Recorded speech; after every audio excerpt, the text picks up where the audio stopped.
दयावत्रं देवत्तादिगुणार्णवं यतीन्द्रप्रणवं वन्दे रम्यजामात्रं लक्ष्मीनाथसमारम्भां नाथयामनमध्यमाम् अस्मदाचार्यपर्यन्तं वन्दे गुरुपरम्परां यो नित्यमच्युतपदां जलपुरं व्यामोहस्तत्तृणामेनाम् अस्मद्गुरुर्दयैकसिन्धो रामानुजाय शरणं प्रपद्ये குடதிசை முடியை வைத்து குணதிசை பாதம் நீட்டி வடதிசை பின்பு காட்டி தென்திசை இலங்கை நோக்கி கடல் நிற கடவுளந்தை அரவணைக்கு உருமாறுவதற்கு உருமாறோ என் செய்வேன் உலகத்திலே என்கின்ற ஆழ்வாரின் பாசுரத்திற்கு ஏற்ப திருவரங்கத்திலேயே வழிகொண்டிருக்கும் பெரிய பெருமாளையும் அன்றனந்த தாமரையாய் வீற்றிருக்கக்கூடிய பெரிய பராட்டை தாயாரின் முதற்கண் போற்று பணிந்து வணங்கிவிட்டு இடையில் காஷாயமும் திருக்கரத்தில் கிருதங்கத்தோடு அருள் பாலிக்கக்கூடிய நம்பி ராமானுசர் திருவடிகளையும் போற்று பணிந்து வணங்கிவிட்டு அடியனின் தமிழ் ஆசிரியை அடியனின் ஆச்சாரியன் ஸ்ரீ ஸ்ரீ ஸ்ரீ அப்பன் பலகால ராமானுஜர் எம்பார்ஜியர் சுவாமிகள் அவருடைய பொன்னடிகளையும் போற்று பணிந்து வணங்கிவிட்டு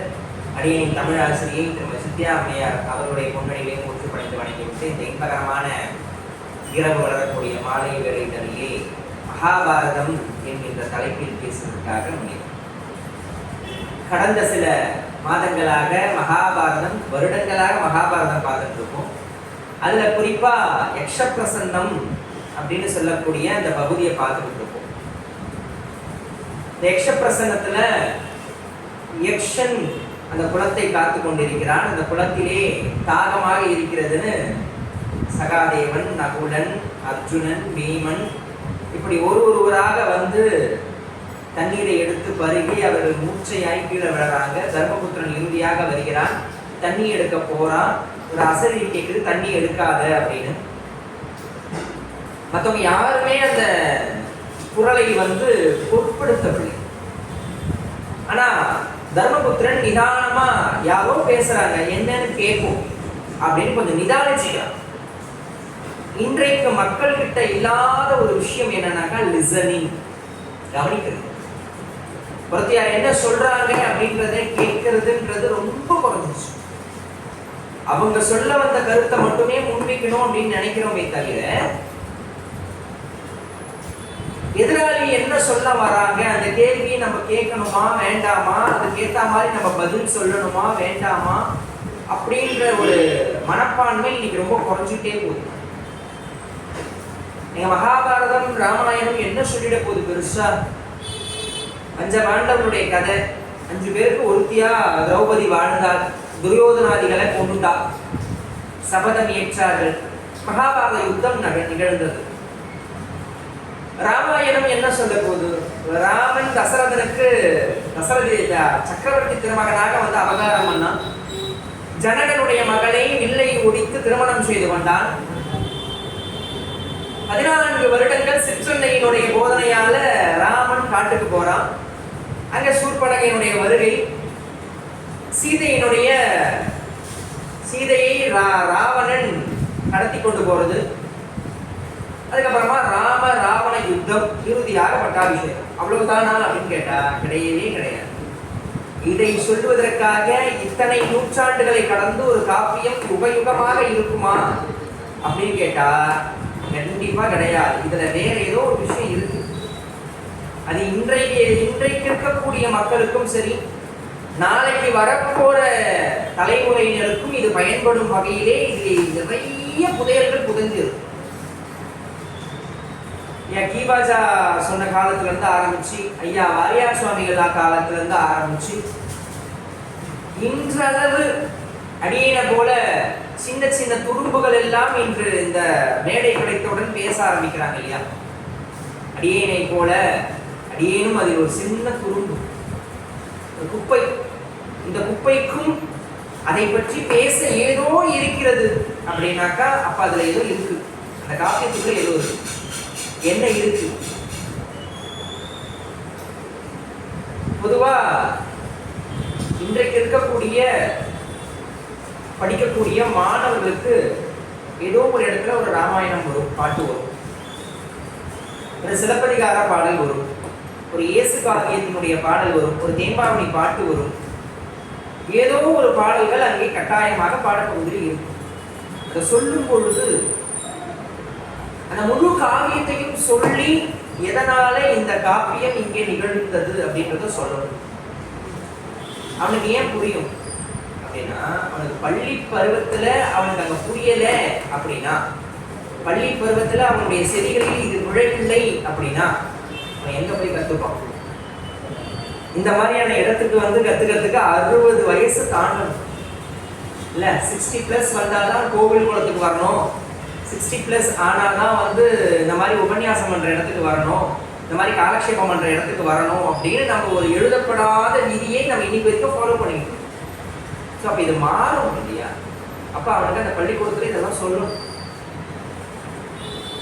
லிசன் பண்றான். ஃபர்ஸ்ட் ஆஃப் ஆல் வந்து தர்மபுத்திரன் யாரோ என்னமோ பேசுறாங்க, நிறுத்து, தண்ணி குடிக்காத அப்படின்றாங்க. ஏன் குடிக்காத அப்படின்னு திரும்பி பார்க்க. அப்ப யக்ஷன் பிரத்யட்சமாகறான். அப்படி ஆகும் பொழுது இந்த தண்ணீரை நீ அருந்தக்கூடாது. ஏன் அருந்தக்கூடாது? அடுத்த கேள்வி கேட்கணும் இல்லையா? அருந்தக்கூடாதா? சரி ஓகே, நான் கிளம்புறேன், என் தம்பிங்கெல்லாம் கூப்பிட்டு நான் கிளம்புறேன் அப்படின்னு தர்மபுத்திரன் சொல்லல. ஏன் குடிக்க கூடாது அப்படின்னு ஒரு கேள்வியை முன்வைக்கிறான். கேள்வி கேள், ஏன் எதுக்குன்னு கேள்வி கேள், அதுக்கு உண்டான பதில் கிடைக்கும். அவன் கேள்வி கேட்கிறான். நான் கேட்கக்கூடிய எல்லா கேள்விகளுக்கும் நீ தர்மத்தின் வழியில் நின்று எனக்கு பதில் கூறினால் இந்த தண்ணீரை நீ அருந்தலாம் அப்படின்னு யக்ஷன் சொல்றான். சரி, நீ கேள்வி கேளு. நீ யாரு என்ன கேள்வி கேட்கறதுக்கு? என் தம்பிங்களெல்லாம் இப்படி கொண்டுட்டு அப்படின்லாம் தர்மபுத்திரன் எங்கேயும் கேள்வி கேட்கணும். அவன் என்னமோ கேட்கிறான். எப்படி 4 பேரும் செத்து போயிட்டான். அவன் 4 பேர் இல்லாம நான் தர்ம யுத்தம் நடத்த முடியாது, நானும் சாகணும். சரி, நீ ஏதோ கேள்வி கேட்கிறேன்னு சொல்றீங்க, கேளு, உனக்கு பதில சொல்லிட்டு நான் தண்ணியை குடிச்சு செத்துப்பேன். நிறைய பேர் சொல்லுவாங்க இந்த வேலையை நாளைக்கு செஞ்சுக்கலாமே. நாளைக்கு அப்படின்றது வந்து கடவுள் நமக்கு கொடுக்கப்படாத ஒன்று. நாளைக்கு நம்ம வச்சுக்கலாம் இந்த வேலையை, நாளைக்கு பார்த்துக்கலாம் அப்படின்னு முடிவு பண்ணியிருக்கோம் இல்லையா? நாளைக்கு அப்படின்றது நமக்கு நிதர்சனம் இல்லாதது. ஏன் தூங்குறோம், எழுந்துப்போமான்னு தெரியும். அது ரொம்ப அழகாக சொல்லுவார். உறங்குவது போலும் சாக்காடு, உறங்கி விழிப்பது போல பிறப்பு அப்படின்னு. நம்ம தூங்குறோம் இல்லையா? அது எதை ஒத்ததாக இருக்கும் அப்படின்னாக்கா மரணத்திற்கு ஒத்ததாக இருக்குமா. நித்தம் நாம் ஒத்திகை, தினந்தோறும் நாம் ஒத்திகை பார்த்து கொண்டிருக்கிறோம். எதற்கு? மரணம் நமக்கு எப்படி இருக்கும் என்பதற்கு. அது எதன் வழியில் பார்த்து கொண்டிருக்கிறோம் அப்படின்னாக்கா தூக்கத்தின் வழியில் பார்த்து கொண்டிருக்கிறோம். அதுக்கப்புறமா எழுந்துட்டோமே, அது எப்படி இருக்குமா? குழந்தை புதுசா பிறந்தா எப்படி இருக்குமோ அது போல இருக்கும் அப்படின்றார் வள்ளுவர் பெருமான். நம்மளுக்கு வள்ளுவரையும் படிக்கல, கம்பராமாயண சிலப்பதிகாரத்தையும் படிக்கல. எல்லாம் என்ன பண்ணிக்கிட்டு இருப்போம்னா இந்த செல்போனை வச்சுக்கிட்டு இப்படி கடமைச்சு அது என்னெல்லாம் சொல்லுதோ அது பின்னாடியே போயிட்டு. இதுல இருந்து கொஞ்சம் வெளியில வந்தோம் அப்படின்னா, இப்போ செல்போன்ல எதுவுமே நல்லது இல்லையா? இருக்கு, நிறைய விஷயங்கள் இருக்கு. நல்லா கம்பராமாயணம் பாட்டு படிக்கணும்னாக்கா நாங்கள் இவ்வளோ பெரிய கத்தையாக புத்தகம் வச்சுருக்கோம் வீட்டில். அந்த புத்தகத்தை எடுத்து உட்காந்து படிக்கணும். அதுக்கு விளக்க உரை, நயன் உரை எல்லாம் படித்து அதுக்கப்புறமா இந்த பாட்டுக்கு இப்படிலாம் விளக்கம் சொல்லலாமான்னு தெரிஞ்சுக்கணும். இன்னைக்கு அப்படி இல்லை. அந்த பாட்டினுடைய முதல் வரியில் இந்த கூகுளில் போட்டாலும் சாட்ஜிபியில் போட்டாலோ அது மொத்தத்தையும் சொல்லிடுது. யார் எப்படி சொல்லியிருக்காங்க, வாரியார் எப்படி உரை எழுதியிருக்காரு, சிலம்பொலி ஐயா எப்படி உரை எழுதியிருக்காரு சிலப்பதிகாரத்துக்கு, ஒவ்வொருத்தனுடைய உரை முதல் கொண்டு எல்லாவற்றையும் அது நமக்கு பரிந்துரை செய்கிறது. இதுல நல்ல விஷயங்கள்லாம் இருக்கு, வெறும் இதுல கெட்ட விஷயங்கள் மட்டும் இல்லை. எந்த விஷயம் நீங்க எடுத்தாலும் அதுல மெரிட்ஸ் இருக்கும், டிமெரிட்ஸ் இருக்கும். மெரிட்ஸ் இருக்கும், டிமெரிட்ஸ் இருக்கும். அப்போ தர்மபுத்திரன் நிதானமா நீ கேளு அப்படின்னு கேட்கிறார். மொத்தம் 124 கேள்விகள். எல்லாவற்றுக்கும் தர்மபுத்திரன் பதில் சொல்லிட்டான். போன வகுப்பு வரைக்கும் அதுதான் பார்த்தோம். எல்லா கேள்விகளுக்கும் 124 கேள்விகளுக்கும் தர்மபுத்திரன் தர்மத்தின் வழியில் நின்று பதில் சொல்றான். அவனுக்கு ஏற்ற மாதிரிலாம் சொல்லல. எது தர்மமோ அந்த கேள்விக்கு என்ன பதில் சொன்னால் சரியாக இருக்குமோ அதன்படி அவன் சொன்னான். யக்ஷனுக்கு ரொம்ப மனசு சந்தோஷம். யக்ஷன் சொன்னா, நான் உனக்கு ஒரு வரம் தரேன். என்ன வரம் வேணுமோ கேளு. உன்னுடைய 4 தம்பிகள் இருக்காங்கல்ல, ஒரு வரத்தினால 4 தம்பிகள் இருக்காங்கல்ல, நீ சொன்ன பதில், அந்த பதிலுக்கு வரமாக இந்த 4வரில் எவரேனும் ஒருவரை நான் உனக்கு உயிர்ப்பித்து தருகிறேன், யார் வேணும் கேளுனா.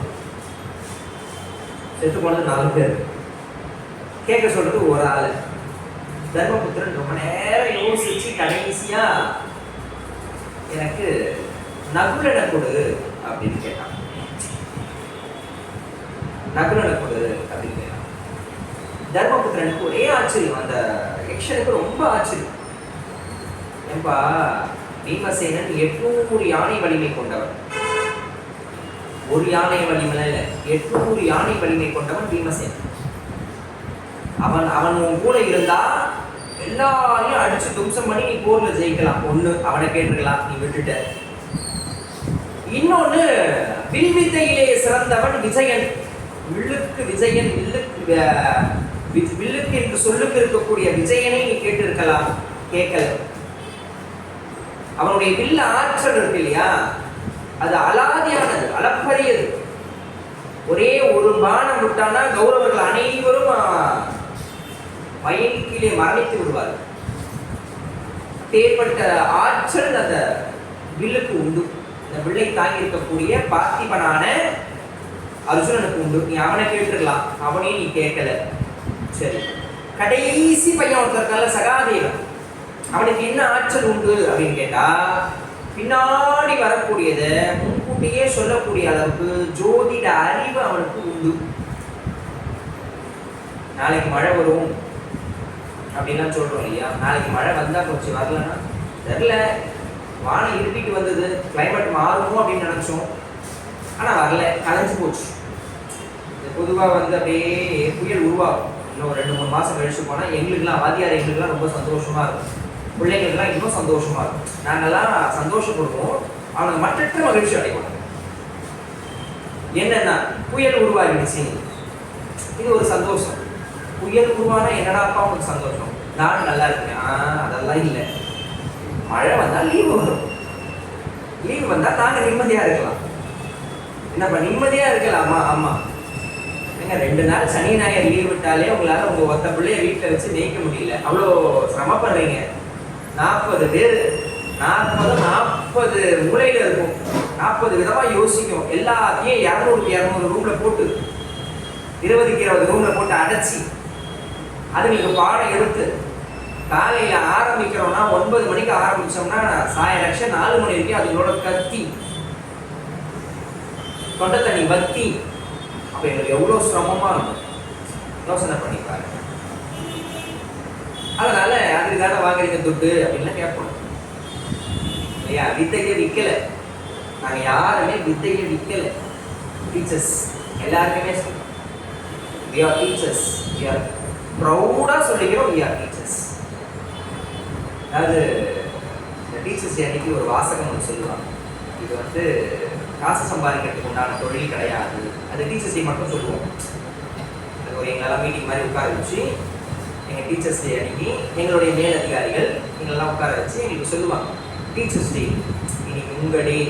ஆனால் அன்றைக்கி கஷ்டம் என்னன்னாக்கா, அன்றைக்கி காலையிலேருந்து சாயங்காலம் வரைக்கும் அன்றைக்கும் பாடம் எடுத்து முடிச்சுட்டு அந்த எண்ட் ஆஃப் த டேலே இல்லை மார்னிங்லேயே ஒரு மீட்டிங் வச்சு ஹாப்பி டீச்சர்ஸ் டே அப்படின்னு சொல்லி 2 ப்ரொஃபஷனல் மட்டும்தான் சர்வீஸ் மைண்டில் பண்ணுறோம்.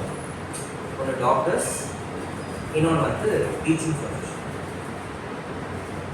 ஏன்னா 2மே உயிரை காக்கக்கூடிய ஒரு தொழில். இந்த டாக்டர்ஸை விட டீச்சர்ஸ் ஒரு படி மேலே.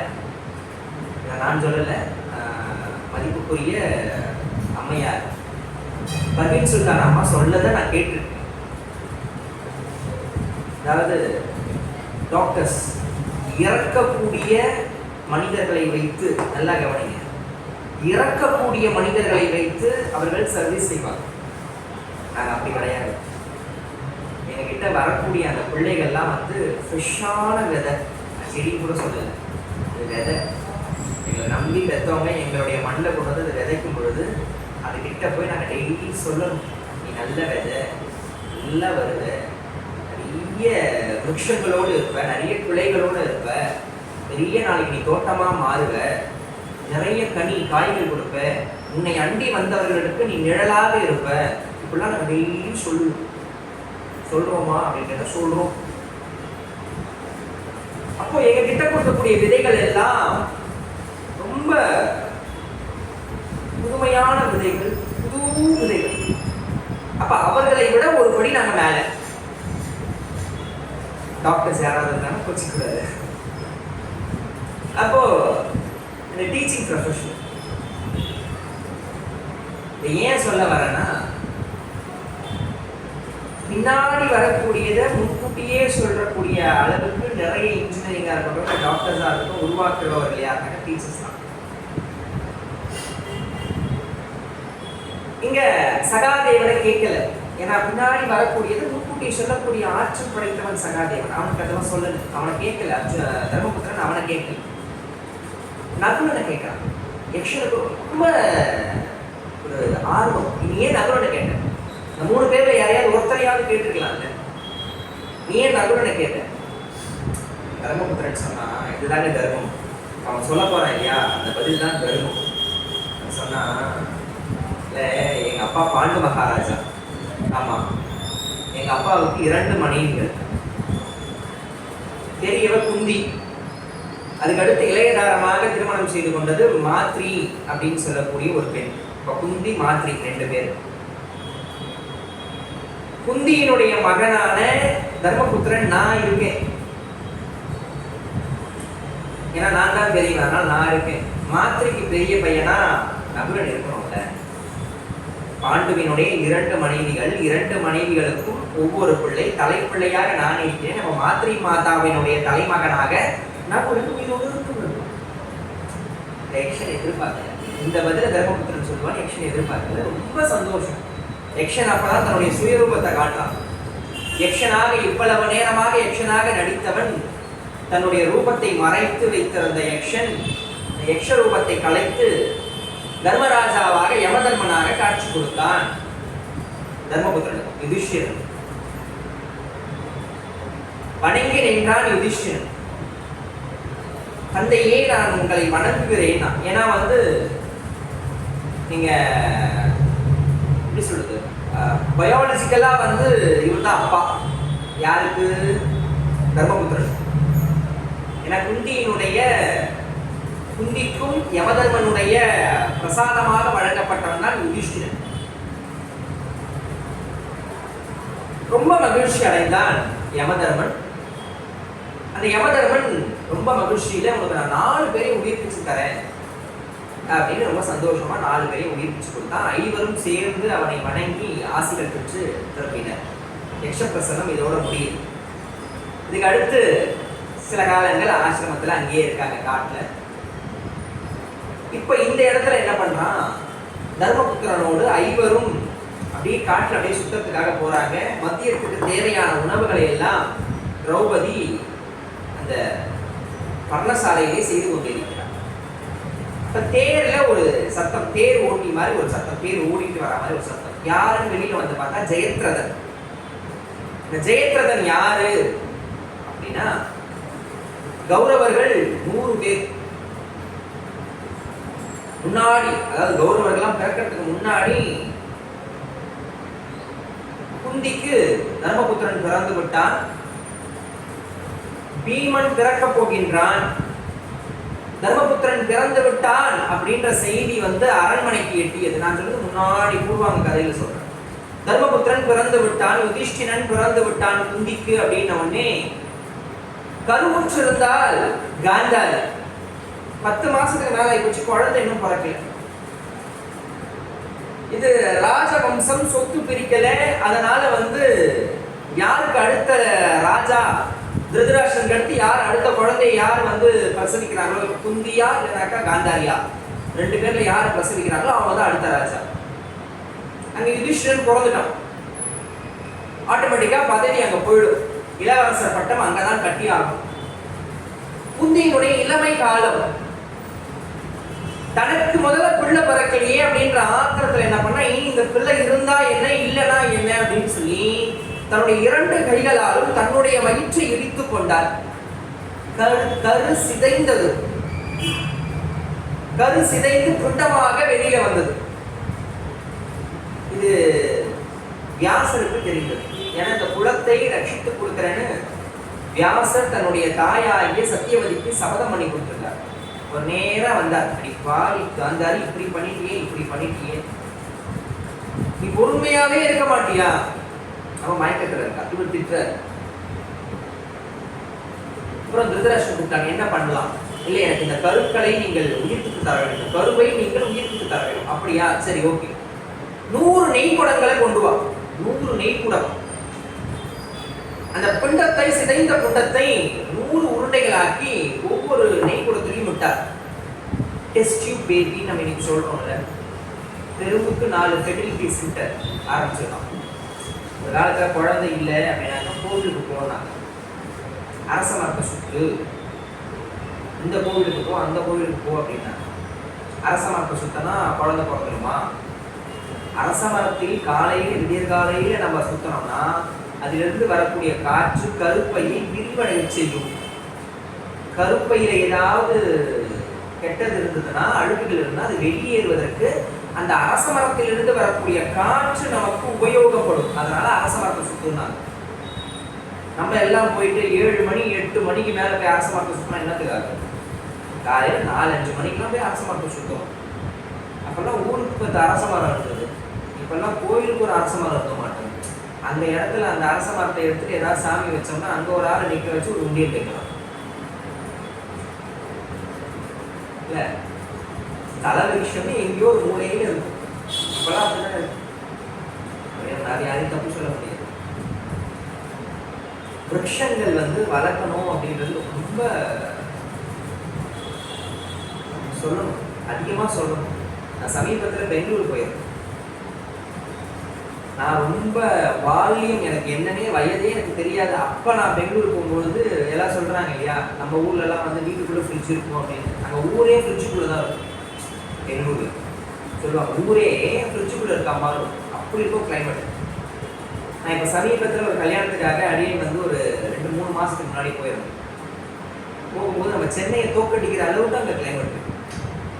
நான் தான் என்னுடைய நண்பர்கிட்ட கேட்டேன், என்னடாப்பா எல்லாரும் சொல்லுவாங்க நம்ம ஊரே ஃப்ரிட்ஜுக்குள்ளே இருக்கு, நீங்கள் சென்னைக்கு ஈக்குவலாக இல்லை, இருக்கிற மரத்தெல்லாம் நானும் வெட்டிட்டோம், ஃப்ளாட்ஸ் கட்டுறோம், ஐடி கம்பெனி நிறைய வந்துருச்சு, அதனால் இப்போ இருக்கிற மரத்தெல்லாம் வெட்டிக்கிட்டு இருக்கோம். அடப்பா இருக்கலாம், நாங்கள் தான் பெற்று சீரழித்து போயிட்டோம், நீங்களாவது கொஞ்சம் நல்லா இருக்கக்கூடாதா? அவனுங்களும் அதை கேட்கணும். இப்போ வெட்ட ஆரம்பிச்சிட்டாங்க மரத்தெல்லாம். ஏன்னா மக்கள் தொகை அதிகரிக்க அதிகரிக்க அதிகரிக்க அவங்களுக்கு ஸ்பேஸ் பத்தலை. முன்னெல்லாம் வீட்டுக்கு ஒரு வண்டி இருந்தால் அவங்க ராஜா, பெரிய பணக்காரங்க. வீட்டுக்கு ஒரு வண்டி. நான் சின்ன வயசுல நான் சொல்றது, நான் ஸ்கூல் படிக்கிற காலத்துலலாம் ஹவுஸ் ஓனர் வச்சிருப்பேன். புல்லட். அந்த புல்லட் தெருவில் வருதுன்னா அவ்வளவு சத்தம், அப்படி கம்பீரமா ஓட்டிட்டு வர மாதிரி. இப்பெல்லாம் வீட்டுக்கு 4 வண்டி இருக்கு, ஒவ்வொரு ஆளுக்கும் ஒவ்வொரு வண்டி.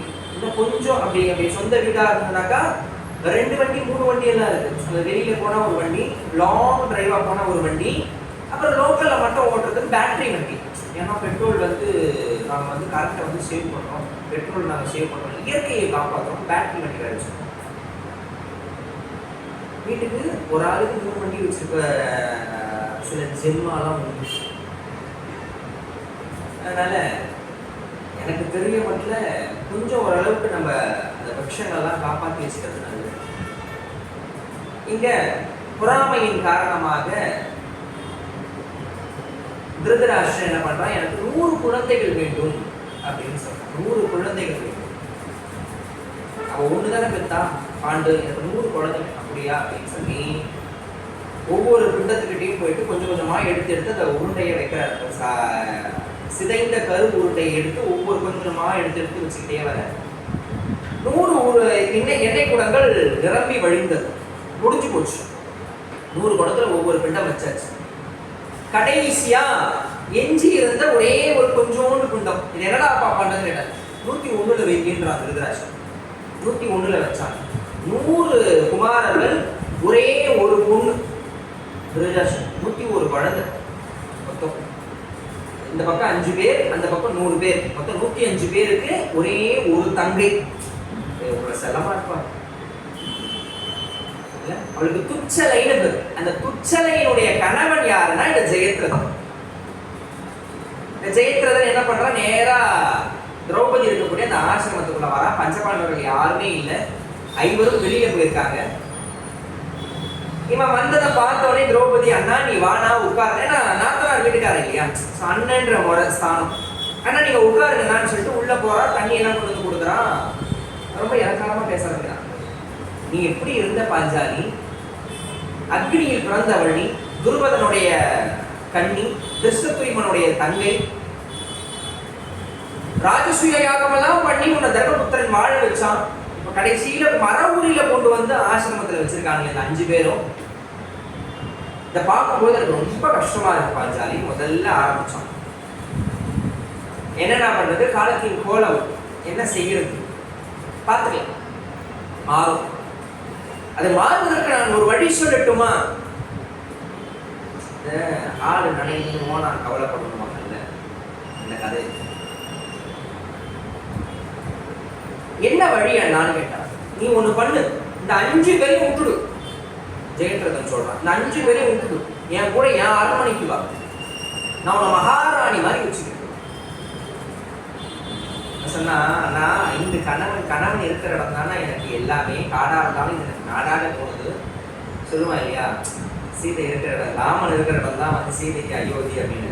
கொஞ்சம் மாத்திக்கலாம், சீதை எங்க இருக்காலும் ராமனுக்கு அதுதான் ஜனகபுரி. புரிஞ்சிருக்கும்னு நினைக்கிறேன். சீதை எங்க இருக்காலோ ராமனுக்கு அதுதான் ஜனகபுரி. புரிஞ்சவங்களுக்கு சந்தோஷம், புரியாதவங்களுக்கு அங்கடக்கும் சொல்லக்கூடாது இல்லையா. இங்க இந்த 5 எங்க இருக்காங்களோ நான் அங்கதான் நான் இருக்கணும். அதுதான் எனக்கு அஸ்தினாபுரம், அதுதான் என்னுடைய இந்திரபிரஸ்தம். அதனால நான் அவர்களோடு தான் வாழ வேண்டும். நீ அவர்களோடு வாழ்ந்தது போதும். நான் உன்னை மகாராணி போல, நான் மகாராஜாவாக உன்னை வைத்துக் கொள்கிறேன்னு கூப்பிட்டான். கையை பிடிச்சி விட்டான் தகாத முறையிலே. சொன்னா, பாவி சண்டாலா, எனக்கு அண்ணன் முறை, என்னுடைய நாத்தியான துச்சலையினுடைய கணவன், இப்படி மாற்றான் மனைவியை கையை பிடிச்சி விடுக்கிறே, உனக்குலாம் அறிவு இருக்கான்னு. அறிவெல்லாம் இருந்தா நான் ஏன் இங்க வரேன்? நீ பேர் அழகி, இவர்களோடு இருந்து காட்டிலே கஷ்டப்பட்டு துன்பப்பட்டு வாழ்வதை காட்டிலும் என்னோடு நீ நாட்டுக்கு வா, அந்த புறத்திலே அழகிகளோடு அழகியாக உன்னை நான் வைத்துக் கொள்கிறேன்.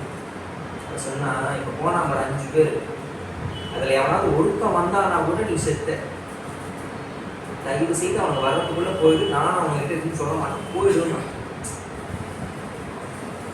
இல்ல நீ வந்தே ஆகணும்னு கையை பிடிச்சி வலுக்கட்டாயமா இழுத்து தேர்ல வச்சு தேரை ஓட்டுறான்.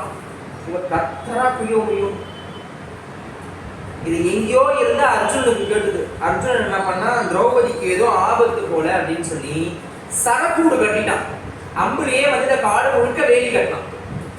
மந்திரத்தை பிரயோகம் பண்ணா ஒரே ஒரு அம்பு விட்டா இந்த காட்டிலிருந்து வெளியே யாருமே தப்பிக்க முடியாத அளவுக்கு சரக்கூடு கட்டினான்.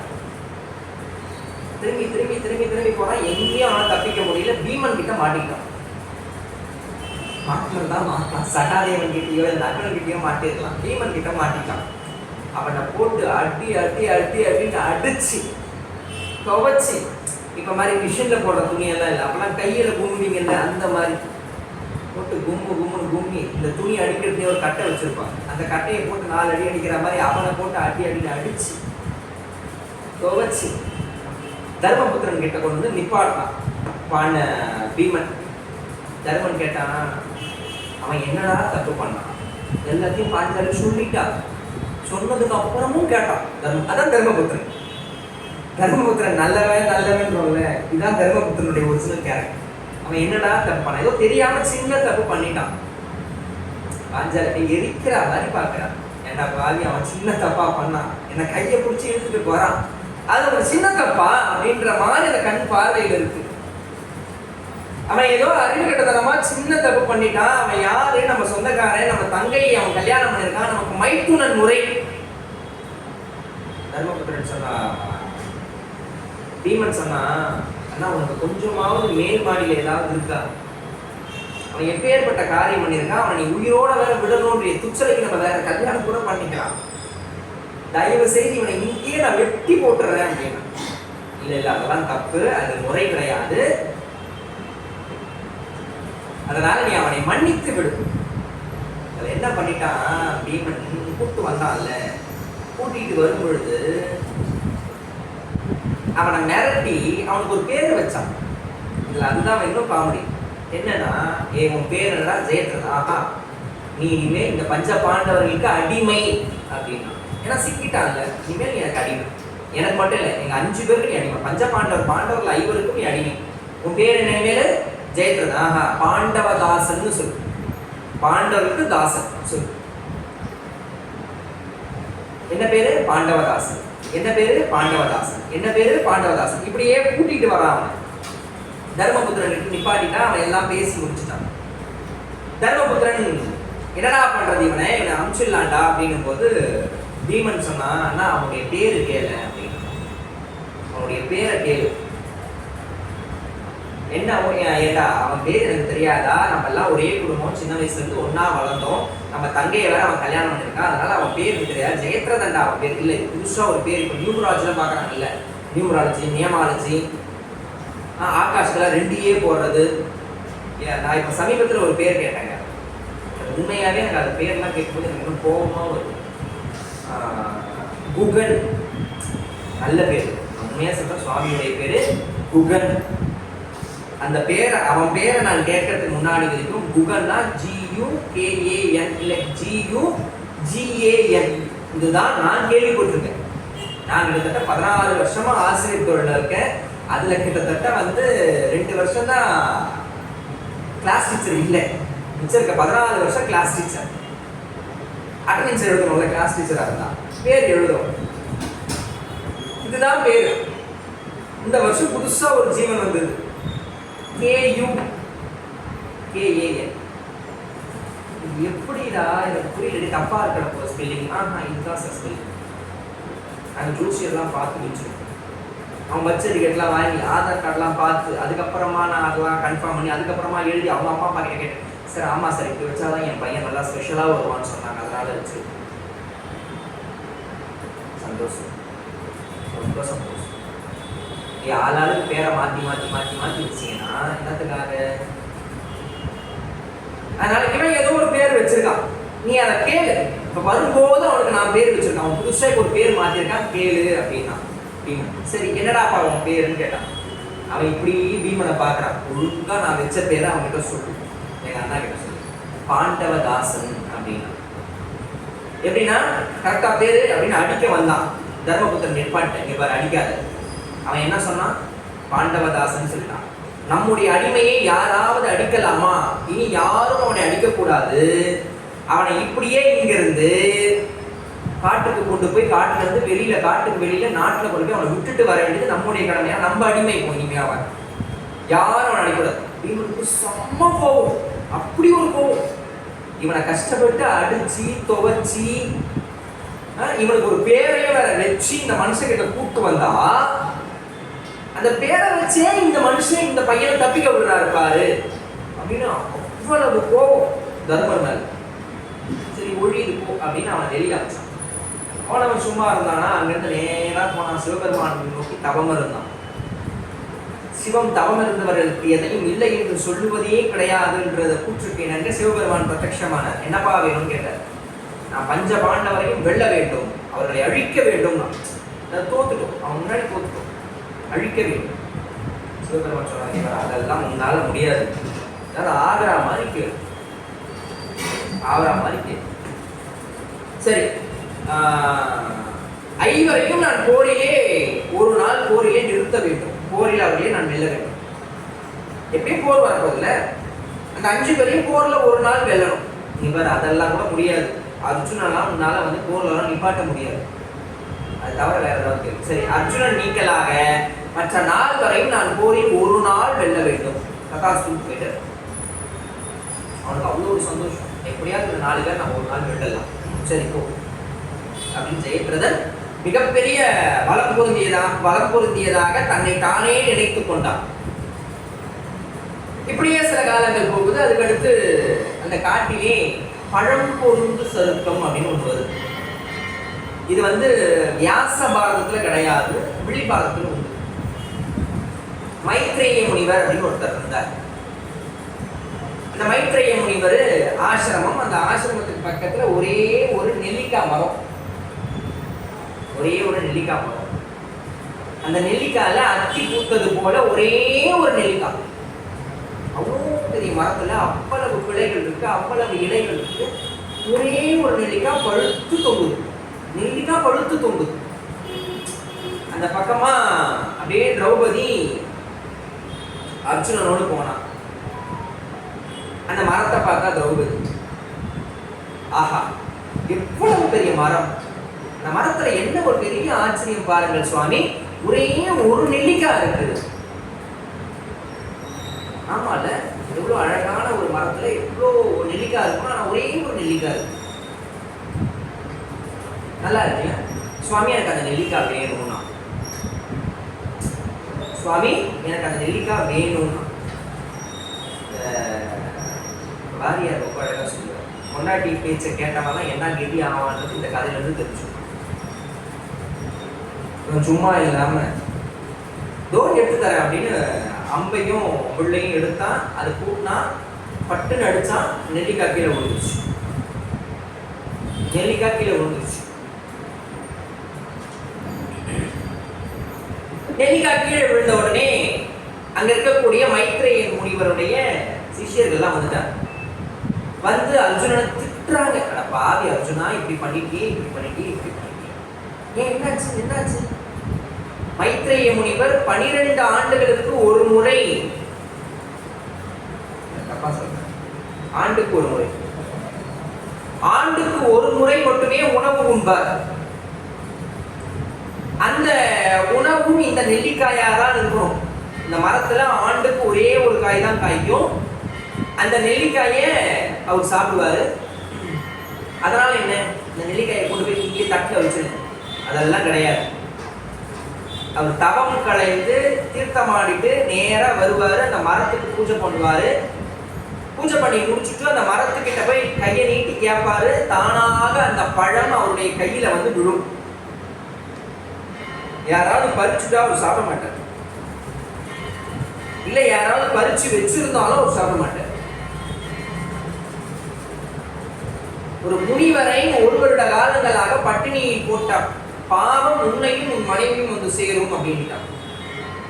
அட பாவமே, என்ன பண்றது என்ன பண்றது என்ன பண்றது யோசிக்கலாம்.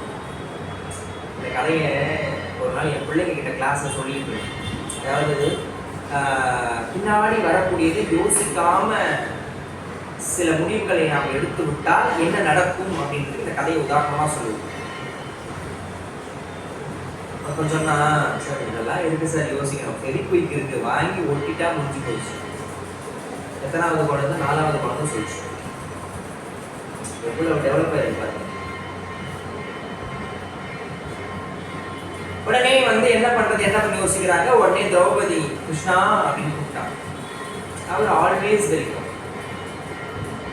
சொல்லுவாங்க, ஸ்ரீரங்கத்துல பெரிய பெருமாள் உள்ள வந்து அந்த ரணவாகார விமானத்துக்கு கீழே சுவாமி சயின்ஸ் இருப்பாரு. அந்த பாம்பாடை மேல ஆதிசேஷன் மேல சுவாமி வந்து சயின்ஸ் இருப்பாரு.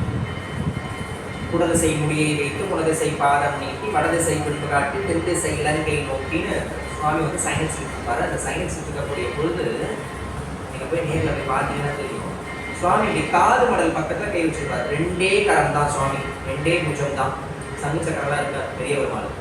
இப்படி காது மடல்ல கை வச்சு படுத்துட்டு இருப்பாரு. காது கிடையாது, தலைக்கு முட்டு கொடுத்து அது காதுல படுற மாதிரி. ஏண்டா அப்பா ரங்கநாதர் காதுல கையை வச்சு படுத்துக்கிட்டு இருக்காரு அப்படின்னா வியாக்கியானம் சொல்லுவாங்க பெரியவங்கலாம். இதுல நிறைய பேர் வந்து கஷ்டம்னு சொல்லுவாங்க, சில பேர் சொல்றதுக்கு மனசு விட்டு சொல்றதுக்கு வாய் விட்டு சொல்றதுக்கு கஷ்டப்படுவாங்க. அதனால கூப்பிடுறவங்க ரங்கான்னு கூப்பிட்டா பெருமாள் ஓடி போயிடுவார். ஏன்னா எப்ப யார் கூப்பிடுவாங்களோன்னு காதுல கை வச்சு படுத்துக்கிட்டு இருக்காரு. யார் எப்ப நம்மள ரங்கா பெரிய பெருமாளே பெருமானே கூப்பிடுவாங்களோன்னு படுத்துக்கிட்டு இருக்காரு. ஒருவேளை கூப்பிடுறவன் கொஞ்சம் கம்மி சத்தத்துல வெட்கப்பட்டு அப்படின்னு கூப்பிட்டானா அவருக்கு காது கேட்காம போயிடுச்சுன்னா அந்த பக்தரை காப்பாற்ற முடியாம போயிடுமோன்றதுக்காக சுவாமி காது தீக்கிறார், செய்தி உறங்கி கொண்டிருக்கிறார் அப்படின்னு வியாக்கியானம். அதுபோல திரௌபதி அண்ணா கண்ணா கிருஷ்ணான்னு கூப்பிட்ட உடனே கிருஷ்ணன் தொப்புன்னு வந்துட்டான். I am always appear. சொல்லுங்க என்ன பிரச்சனை? அதனால தானே அவனுக்கு ஆபத் பாண்டவன். கிருஷ்ணனுக்கு ஆபத் பாண்டவன், அநாத ரக்ஷகன். நம்மை போல அனாதைகளை, அனாதைன்னு அப்பா அம்மா இல்லாதவங்க அனாதை, எல்லாருமே அனாதை தான். அவன் தான் அப்பா அம்மா, அவன் பக்கத்துல இல்லைல்ல நம்ம கிட்டே இருக்கும், நம்ம அனாதை. அது தாராளமா சொல்லலாம்.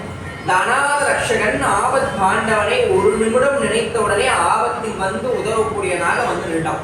24/7 திரௌபதி கூட்டா வந்துருவோம், அர்ஜுன் கூட்டா வந்துருவோம், பஞ்சபாண்டவர்கள் யார் கூட்டாலும் வந்துருவோம். நம்ம கூட்டம் ஏன் வரமாட்டான்? நம்ம கூப்பிடுறவன் ஏன் வரமாட்டான்? நம்ம என்ன அவன் மேல முழுசா பக்தி வைக்கல. அந்த பக்தியை முழுசா அவன் தான் வைக்கணும். எப்போ வைக்கிறோமோ அப்போ அவன் வருவான். என்னம்மா ஆச்சு, என்ன பிரச்சனை? என்னடா வந்தவொடனே பிரச்சனை? ஆமா பிரச்சனைனாக தான் கூப்பிடுவீங்க, என்ன பிரச்சனை சொல்லுங்க அப்படின்றான். இல்ல இந்த மாதிரி மைத்ரேய முனிவர், ஆமா மைத்ரேய முனிவர் இருக்காரு, அவர் வருஷத்துக்கு ஒரு வாட்டி தான் சாப்பிடுவார். ஆமா அது எனக்கு தெரியும், வருஷத்துக்கு ஒரு வாட்டி தான் அவர் சாப்பிடுவாரு. அது நெல்லிக்காய் தான் சாமா, அது தெரியும். கண்ணா கொஞ்ச நேரம் விளையாடாதா கண்ணா, நான் சொல்றது புதுசா கேளு அப்படின்னு அர்ஜுனன் சொல்றான். சரி சொல்லு. இந்த மாதிரி திரௌபதி கேட்டா, நான் போய் பார்த்தேன், அம்பு எடுத்தா விட்டேன், பழம் விழுந்துட்டு இப்போ மைத்ரேய முனிவர் வந்துருவாரு, என்ன பண்றதுன்னு தெரியல. பஞ்ச பாண்டவரும் வந்துட்டாங்க. ஏன்னா இப்போ மைத்ரேயர் சாப்பிட விட்டா அர்ஜுனன் க்ளோஸ். அர்ஜுனன் இல்லை அப்படின்னாக்கா யுத்தம் நடக்க முடியாது. என்ன பண்றது? அப்போ தோத்தா மாதிரி ஆயிடும். என்ன பண்ணலாம் என்ன பண்ணலாம் என்ன பண்ணலாம்? சரி உடனே கண்ணன் சொல்றான், இப்போ ஒரு அசியம் பண்ணிக்கலாம். இப்போ வந்து காம்பு மேலே இருக்கு, அதாவது அந்த பழத்தினுடைய காம்பு மேலே இருக்கு, அந்த பழத்தினுடைய பூமியிலேருந்து பழம் விழுந்துச்சு. இங்கேருந்து ஒரு 12 அடி தூரம் இருக்குன்னு வச்சுக்கோங்க. இந்த பழம் விழுந்த இடத்துக்கும் அந்த கிளை அந்த காம்புக்கும் வந்து 12 அடி இருக்கு. நீங்கள் எத்தனை பேர் இருக்கீங்க? 5 பேர் இல்லை, திரௌபதி 6 பேர் இருக்கு. ஆளுக்கு ஒவ்வொரு உண்மையை சொல்லுங்க. இவ்வளவு காலமா யாரிடமும் சொல்ல முடியாத ஒரு உண்மை மனசுல வச்சிருக்கீங்க தெரியுமா? அந்த உண்மையை சொல்லுங்க. அற்றது சொன்னால் உற்றது சொன்னால் அற்றது பொருந்தும் அப்படின்பா. உண்மையை சொல்லிட்டா பிரிஞ்சதெல்லாம் ஒண்ணு கூட்டிட்டுப்பா, நீ உண்மையை சொல்லிட்டு போயப்பா அப்படின்னு சொல்லுவா. எதுவும் சும்மா இல்லாததான் சொல்ல, உண்மையை சொல்லிட்டு போ, சேர்த்து போட்டோம் அப்படின்வா, சேரட்டும் அப்படின்னு. அது போல உற்றது சொன்னால் அற்றது சேரும். நம்மளும் கிட்ட ஆரம்பி சகாதேவன் ஆரம்பிக்கிறாங்க. ஒவ்வொருத்தரா ஒவ்வொரு உண்மையை சொல்றாங்க. ஒவ்வொரு உண்மையை சொல்ல சொல்ல சொல்ல சொல்ல பழம் 2 அடி மேல போகுது. இப்ப 10 அடி ஏறிடுச்சு. 10 அடி ஏறிடுச்சு. கடைசியா அந்த பால் எங்க வந்து நிக்குதுன்னா திரௌபதி கிட்ட வந்து நிக்குது. திரௌபதி இப்ப ஒரு உண்மையை சொல்லிட்டா அப்படின்னாக்கா பழம் போய் பொருந்திடும். 10 அடியில் அந்த இடத்துல நிக்குது பழம். திரௌபதி கண்ணன் கேட்கிறான், உன்னுடைய மனதிலே நீ இத்தனை காலமாக மறைத்து வைத்திருந்த ஏதாவது உண்மையே சொல்லு. திரௌபதி சொன்னா, கண்ணா எனக்குன்னு என்ன இருக்கு, இந்த 5 பேருடைய நலன் எனக்கு முக்கியம் அப்படின்னா பழம் போய் பொருந்தது. கிருஷ்ண சொன்னாங்க, இப்ப உண்மையை உண்மையா சொல்லு அப்படின்னு. இல்லை இல்லை அந்த யுத்தம்லாம் வரக்கூடாதுன்னு நினைக்கிறேன், ஆனால் என்ன பண்ணுறது, ஒரு வேலை வந்துடுச்சுன்னா நான் என்ன பண்ணுறதுன்னு தெரியல அப்படின்னா பழம் போய் பொறுக்கலை. யார் நீ அவன் யுத்தம் வரக்கூடாதுன்னு நினைக்கிற, யுத்தம் வரதுக்கு காரணமே நீ தான் அப்படின்னு நான் கண்ணேன். நீ ஒழுங்காக அன்றைக்கே பார்ப்பேட் பண்ணிட்டு அந்த பிரச்சனையே தலையை வச்சு போட்டு அழைச்சிக்கிட்டு இருக்கேன். அதனால அதெல்லாம் இல்லை, உண்மையை ஒழுங்காக சொல்லுவேன். இல்லை எனக்கு 5 பேர்லயே வந்து அர்ஜுனனை ரொம்ப பிடிக்கும் அப்படின்னு பழம் போய் பொருந்தலை. அர்ஜுனனை பிடிக்கும் தான், ஆனால் அது எல்லாருக்கும் தெரிஞ்சது. தெரியாத ஒரு உண்மையை சொல்லு. இல்லை கண்ணா எனக்கு உண்மையும் பிடிக்கும், பழம் போய் பொருந்தலை. இப்ப அந்த மனுஷன் குளிச்சுட்டான் குளத்தங்கல்ல. யார்? மைத்ரேய முனிவர். அந்த மனுஷன் குளிச்சுட்டான், சந்தியாவனம் முடிச்சுட்டான். இப்போ அதால் நேராக கிளம்பிங்க தான் வருவார். நீ இப்போ சொல்றியா இல்லை நான் கிளம்பி போட்டுமா? இல்லை இல்லை இரு அவசரப்படாது, நான் இப்போ சொல்லிடுறேன். 5 பேரை சொல்றாங்க, நீம்மா நீ ஒரு உண்மையை சொல்லிடுமா, அது போய் பொருந்துட்டோம், நம்மளுக்கு அடுத்த வேலை இருக்கு, போய் பார்க்கலாம். சொன்னா பாருங்க, எனக்கு 5 கணவர்கள் கிடைக்கும், 5 கணவர்கள் கிடைக்கும், மேலும் ஒருவன் கிடைக்கவில்லையே என்று என் மனம் வருந்துகிறதும் நான் பழமை பொருந்துச்சு. எப்படி சொல்றது? 5 பேர் கணவன் இருக்கான், ஏற்கனவே 5 பேர் கணவனா இருக்கிறதே ஊர் தப்பா பேசும் இல்லையா? இப்ப இல்ல, அப்பவே ஐவருக்கு வாழ்க்கைப்பட்டவள் பாஞ்சாலி அப்படின்னு. அதனால அவளுக்கு இன்னொரு ஆசை வேற இருக்கு. இதை வந்து ஒவ்வொருத்தரும் ஒவ்வொரு மாதிரி சொல்லுவாங்க. எனக்கு முன்னாடி இருந்த பெரியவங்க எல்லாம் எப்படி சொல்லுவாங்க அப்படின்னாக்கா, குந்தியினுடைய 5 பிள்ளைகளை இவள் திருமணம் செய்து கொண்டார் இல்லையா? குந்தியினுடைய முதல் மகன் யாருன்னா கர்ணன். கர்ணனும் வந்து பாஞ்சாலியினுடைய சுயம்பரத்துக்கு வந்திருப்பான். ஆனா வந்து அந்த போட்டியில கலந்துக்க முடியாம போயிருக்கும். அதனால கர்ணன் மேல ஒரு ஆசை யாருக்கு? பாஞ்சாலி.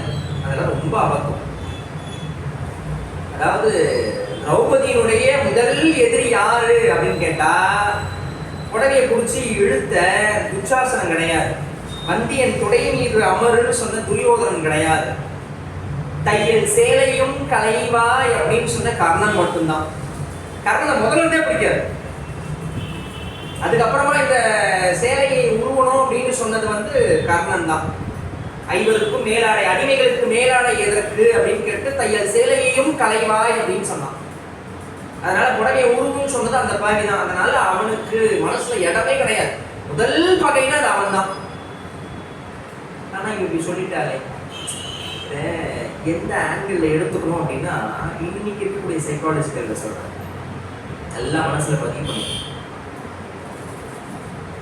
பொதுவாக நம்ம வீட்டிலலாம் பெண்கள் இருப்பாங்கல்ல, அவங்க என்ன பண்ணுவாங்கன்னா, வீட்டுக்காரர் ஏதாவது வாங்கிட்டு வந்து கொடுத்தாலோ இல்லை வாங்கிட்டு வந்து கொடுக்கலனாலோ, பக்கத்து வீட்டு மீனாட்சி வீட்டுக்காரர் நல்லா செய்கிறார், நேற்று கூட புடவை எடுக்கிறதுக்கு 10,000 ரூபாய் கொடுத்தோம் சார், கணக்கே கேட்கல, நீ என்னமோ 100 ரூபாய் கொடுத்துட்டு 100 வாட்டி கணக்கு கேட்குற. இருந்தா அந்த மாதிரி வீட்டுக்காரனோட வாழணும். நீ என்ன இருக்கிறீ, ஏன்பா இப்படி பண்ற? இதுக்கு என்ன அர்த்தம்? இந்த அம்மாவுக்கு அவர் மேல ஆசைன்னு அர்த்தமா? இல்ல, அவரை மாதிரி நீ இல்லையேன்னு வருத்தப்படுறா, அவ்வளவுதான். அவரை மாதிரி நீ இல்லையே, என் தங்கச்சி வீட்டுக்கார மாதிரி நீ இல்லையே, என் அக்கா வீட்டுக்கார மாதிரி இல்லையே, என் அப்பா மாதிரி நீ இல்லையே அப்படின்னு வருத்தப்படுறாலே தவிர, அவங்களோட வாழணும் ஒரு நாளும் எந்த பெண்ணும் ஆசைப்பட மாட்டாங்க. எந்த பெண்ணும் ஆசைப்பட மாட்டாங்க. ஒவ்வொரு பெண்ணும் நெருப்புக்கு சமம், ஒவ்வொரு பெண்ணும் நெருப்புக்கு சமம். அதனால அப்படி ஒரு எண்ணம் வரவே வராது. அப்ப திரௌபதி சொன்னாலே அந்த வார்த்தைக்கு என்ன காரணம்? அந்த இன்னொரு 5 இருந்து எனக்கு இன்னொரு ஆண்மகன் இல்லையே என்று வருத்தப்படுகிறேன்னு சொன்னாலே, அதை எப்படி ஏற்றுக்க முடியும்? அரச குடும்பத்தில் பிறந்தவர் திரௌபதி, அரச குடும்பத்திலே வாழ்க்கைப்பட்டவர். ஆனா தன்னுடைய மனைவிக்கு ஒரு துன்பம்னு வந்து நிற்கக்கூடிய அந்த நேரத்துல 5 கணவன்மார்களும் அடிமைப்பட்டு கை கட்டி வாய் பொத்தி தன்னுடைய அவமானத்தை துடைப்பதற்கு கூட ஒருவர் வரவில்லையே என்ற வருத்தத்தில், இப்படி இருக்கக்கூடிய 5 பேரை விட ஒரு கணவன் எனக்கு கிடைக்க கூடாதா, நல்லவனா, ஒரு ஆண்மகனா அப்படின்ற ஒரு துணியில சொல்லியிருக்கோம். அவ்வளவுதானே தவிர திரௌபதி இந்த இடத்துல நம்ம தப்பா பேசவே முடியாது. ஒருவேளை அவள் தவறாக இருந்திருந்தால் அவளுக்கு எதற்காக இத்தனை ஆலயங்கள் இருக்கணும்? தமிழ்நாட்டில் மட்டும் கிடையாது, வேர்ல்டு லெவல் எடுத்தீங்கன்னாலே நீங்க இன்னைக்கும் சில கிராமங்கள் எல்லாம் போய் பாருங்க, திரௌபதிக்கு கோவில் உண்டு, நடுவுல திரௌபதி இருப்பா, நடுவுல திரௌபதி இருப்பா.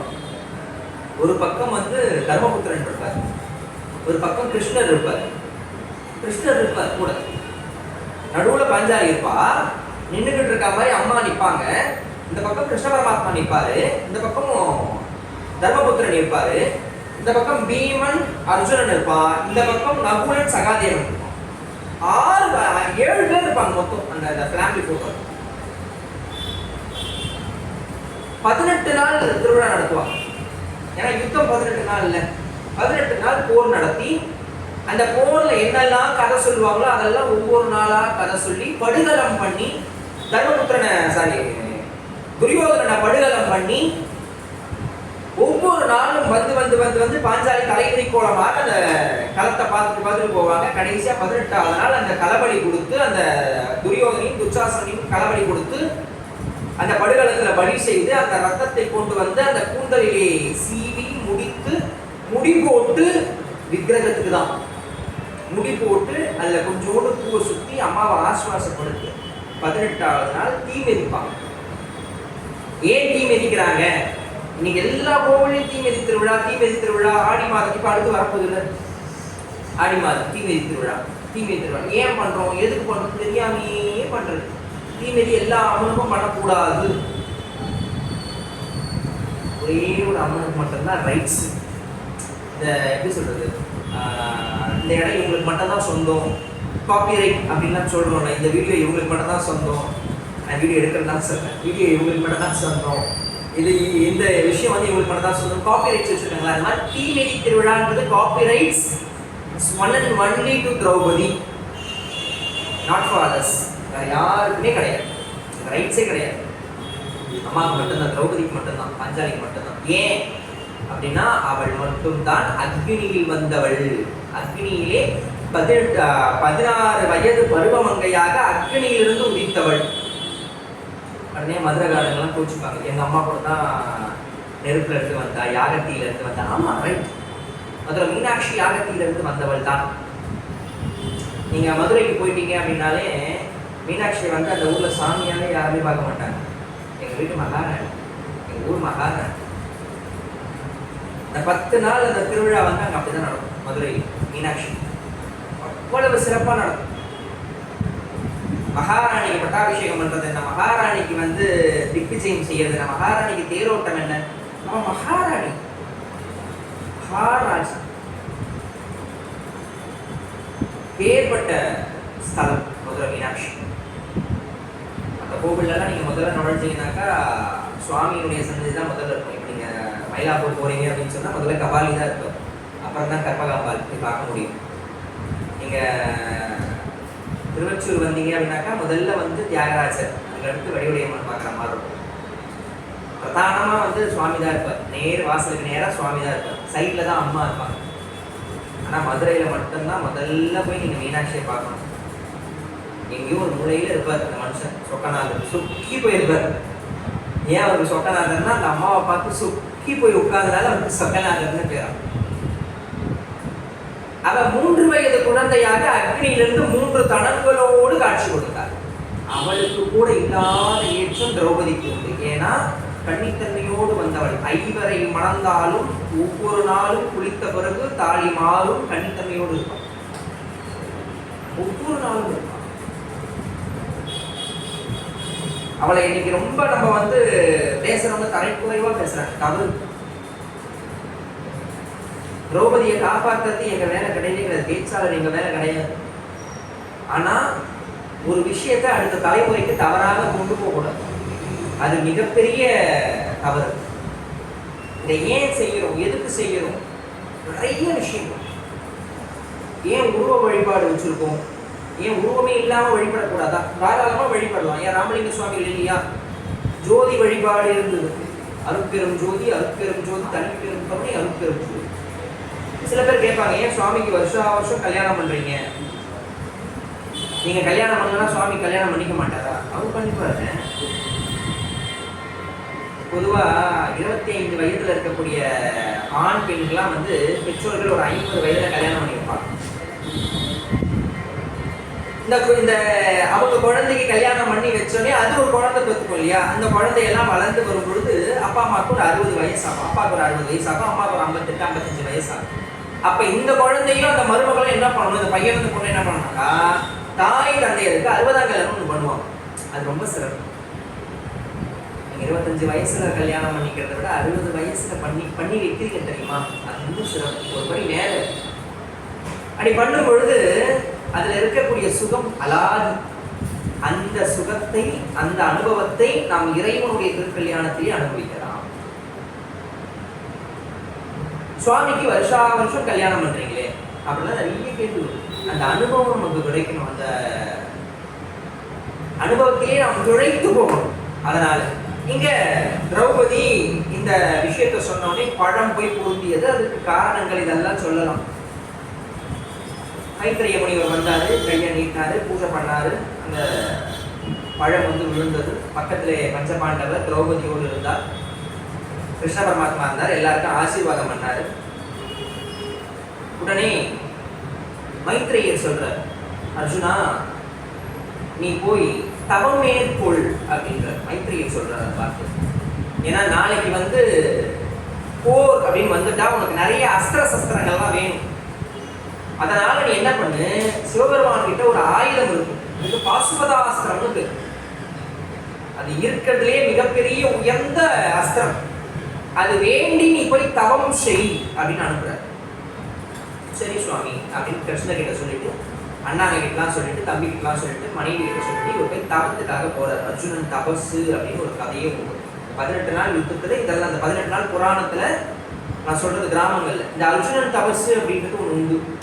கிட்டத்தட்ட வந்து ஒரு பெரிய பனைமரம், பெரிய பனைமரத்தை என்ன பண்ணுவாங்கன்னா 2 பனைமரமா வச்சிருப்பாங்கன்னு நினைக்கிறேன், எனக்கு அது சரியா தெரியல. ஒண்ணுக்கு மேல ஒண்ணு அதை சேர்த்து அடிச்சு வச்சிருப்பாங்க. அந்த பனைமரத்தை அந்த பூமியில நிறுத்திருப்பாங்க. அதுக்கு மேல ஏறதுக்கு ஏணி வச்சிருப்பாங்க. அந்த பனைமரத்துக்கு மேல ஏறதுக்கு ஏணி இருக்கும். இந்த அர்ஜுனனா வேஷம் கட்டுறாரு இல்லையா, அவர் என்ன பண்ணுவாரு, இந்த அர்ஜுனன் தபஸ் அன்னைக்கு விரதம் இருப்பாங்க. 18 நாள் இந்த கூத்து நடத்துறவங்க விரதம் இருப்பாங்க. அந்த பனைமரத்துக்கு மேல ஏறணும். 2 பனைமர வசரத்துக்கு மேல ஏறி ஒரு காலை தூக்கி தொட மேல வச்சு ஒரு காலில் நின்று அதுக்கு மேல 2 கையை அப்படி தூக்கி வச்சு தவம் பண்ணக்கூடிய காட்சி நடக்கும் அந்த கூத்துல. அர்ஜுனன் தபசு அப்படின்னு சொல்லுவாங்க. எப்படி வந்து தவம் பண்றான்னா, ஒரு காலை கீழே ஊன்றி ஒரு காலை எடுத்து தன்னுடைய தொட மேல வச்சிருக்கானா அர்ஜுனன். அண்ணா ஆதாரம் எதுவுமே இல்லை, காற்றை மட்டுமே சுவாசித்துக் கொண்டு அர்ஜுனன் தவம் செய்கிறான். அர்ஜுனன் தவம் செய்கிறான். சில மாதங்கள் ஆகும். அண்ணா ஆகாரம் எதுவுமே இல்லை. அண்ணா ஆகாரம் இல்லைன்னா என்ன ஆகும், எலும்பும் தோலுமாய் போச்சு. முழுக்க எலும்பு தெரியுது, தோல் ஒட்டி போயிருக்கு. அந்த எலும்புல ஏதோ தோல் போத்தனா மாதிரி இருக்கு. அந்த பக்கமா வரக்கூடிய மிருகங்கள்லாம் என்ன பண்ணுதான், முன்னெல்லாம் உண்டு எனக்கு தெரிஞ்சு, இப்ப அந்த கல் இல்லை, அதுக்கு வந்து திரவ தீர்கல்னு பேர். திரவ தீர்கல். இந்த கிராமங்கள்ல எல்லாம் வந்து குழந்தை உண்டாயிருந்தா நல்லபடியா பிரசவிச்சா சுமைத்தாங்கி கல் வைக்கிறன்னு வேண்டிப்பாங்க. அந்த ஊருக்கு வெளியில என்ன பண்ணுவாங்கன்னாக்கா, ஒரு 6 வருஷத்துக்கு 2 பக்கம் 2 பாறை அந்த கருங்கலை நிறுத்திட்டு அதுக்கு மேல ஒரு கல் நிப்பாட்டிக்குவாங்க. அதுக்கு சுமைத்தாங்கி கல் எடுக்கு. என்னுடைய மகளோ அல்லது என்னுடைய மருமகளோ நல்லபடியாக பிரசவித்தால், நல்ல குழந்தை பிறந்து விட்டால் நான் சுமைத்தாங்கி கல் வைக்கிறேன் அப்படின்னு பிரார்த்தனை பண்ணிப்பாங்க ஊர் எல்லையில. ஏன் அந்த சுமைத்தாங்கி கல் ஊர் எல்லையில வைக்கணும் அப்படின்னாக்கா, முன்னெல்லாம் தலையில சுமந்துட்டு வருவாங்க, சும்மாடு மாதிரி அது மூட்டை மூட்டையா கூடையில வச்சுட்டு வருவாங்க. இப்படி வரும் பொழுது ரொம்ப பாரமா இருக்கும். எங்கேயாவது கொஞ்சம் இறக்கி வச்சு இறைப்பாரலான்னு தோணும்.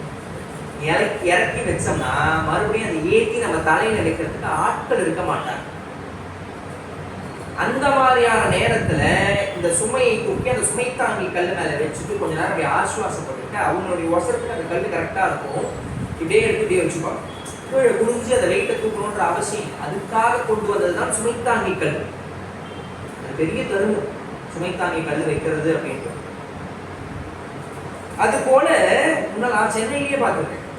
எனக்கு விவரம் தெரிஞ்சு நான் பார்த்துருக்கேன். ஒரு 2-3 இடத்துல பார்த்துருக்கேன். தெருவினுடைய மத்தியில இருக்கும் அந்த கல், ஓரமான இருக்க தெருவினுடைய மத்திய பகுதியில நல்ல ஒரு 6 வருஷத்துக்கு ஒரு 4 அடி 5 அடி, 4 அடி ரொம்ப கம்மி, காசு 5 அடி 6 அடிக்கு கூட இருக்கும். ஒரு பெரிய கல் ஒன்று நடு மையத்துல நட்டு வச்சிருப்பாங்க நல்ல தெருவிலேயே. எதுக்காக அந்த கல்லு அப்படின்னாக்கா, அதுக்கு திரவ தீர்கல்னு 32 அறங்கள்ல அதுவும் ஒண்ணு. என்ன பண்ணும் அந்த கல்லு அப்படின்னா, இப்போ நமக்கெல்லாம் வந்து முதுகு அரிக்குதுன்னு வச்சுக்கோம். முதுகு அரிக்குதுன்னா நம்ம என்ன பண்ணுவோம், முடிஞ்ச வரைக்கும் நம்ம சொரிவோம். இல்லைன்னா நம்மளுக்கு வேண்டிய பட்டவங்களை, வேண்டாதவங்களாம் போட மாட்டோம். வேண்டிய பட்டவங்களை கூப்பிட்டு கொஞ்சம் சொறி வச்சுருவோம். வேண்டாதவங்க எவனையாவது கூப்பிட்டு சொரிப்பானாக்கா அவன் மொத்தமாக தோலை வழட்டி எடுத்துருவோம். அதனால அவனெல்லாம் கூட்டக்கூடாது இந்த மாதிரி விஷயத்துக்கெல்லாம். வேண்டிய அவங்களை கூப்பிட்டு கொஞ்சோண்டு அந்த இடத்துல அப்படியே அப்படியே ரைட் அப்படியே கொஞ்சம் லெஃப்ட் அப்படியே கொஞ்சம் கொஞ்சம் அங்கே இல்லை கொஞ்சம் கீழே அப்படிலாம் சொல்லுவோம்ல அந்த மாதிரி. இது யார் பார்த்த வேலைன்னு தெரியல. இது ரொம்ப கஷ்டமா இருக்குன்னு ஒருத்த முடிவு பண்ணி அதுக்குன்னு தனியாக ஒரு கம்பி ஒன்று கண்டுபிடிச்சிட்டான். இப்போ அந்த கம்பியினுடைய முனையில எப்படி இருக்குன்னா இப்படி ஒரு கை மாதிரி இருக்கு. இப்படி டெக்னாலஜி எப்படிலாம் இம்ப்ரூவ் ஆகுது ராகவா. இப்படி கை மாதிரி இருக்கு, சின்னதா இவ்வளோதான் இருக்கு. ஆனால் எனக்கு தெரிஞ்சு இப்படி இருக்கும்னு நினைக்கிறேன் அந்த கை. அது கம்பி வந்து ரொம்ப பெருசாகவும் இருக்கு. நம்ம அந்த பழைய ஆண்டனாலாம் ஒன்று தெரியுமா, அந்த மாதிரி உள்ளுக்குள்ளேயும் சொல்லி கூட வச்சுக்கலாம். எவ்வளோ பெருசு வேணாலும் அங்கே இருக்கிறவங்களும் முதுகு சொல்லிடலாம் போல. சில வீட்டில் தான் நான் பார்த்துருக்கேன், ஈச்சரில் படுத்துப்பார் ஆள், அந்த தலைவர் வீட்டில் படுத்துவார். இப்படி கால் அறிமுகம் இருக்கு, அந்த கரண்டி எடுத்து அப்படியே கால் அடப்பாவி மனுஷரா கால் தான் எட்டுமே. அது கொஞ்சம் கீழே குடிஞ்சு சூரியன் நல்லா வெட்டி வெயிலில் போனேன்.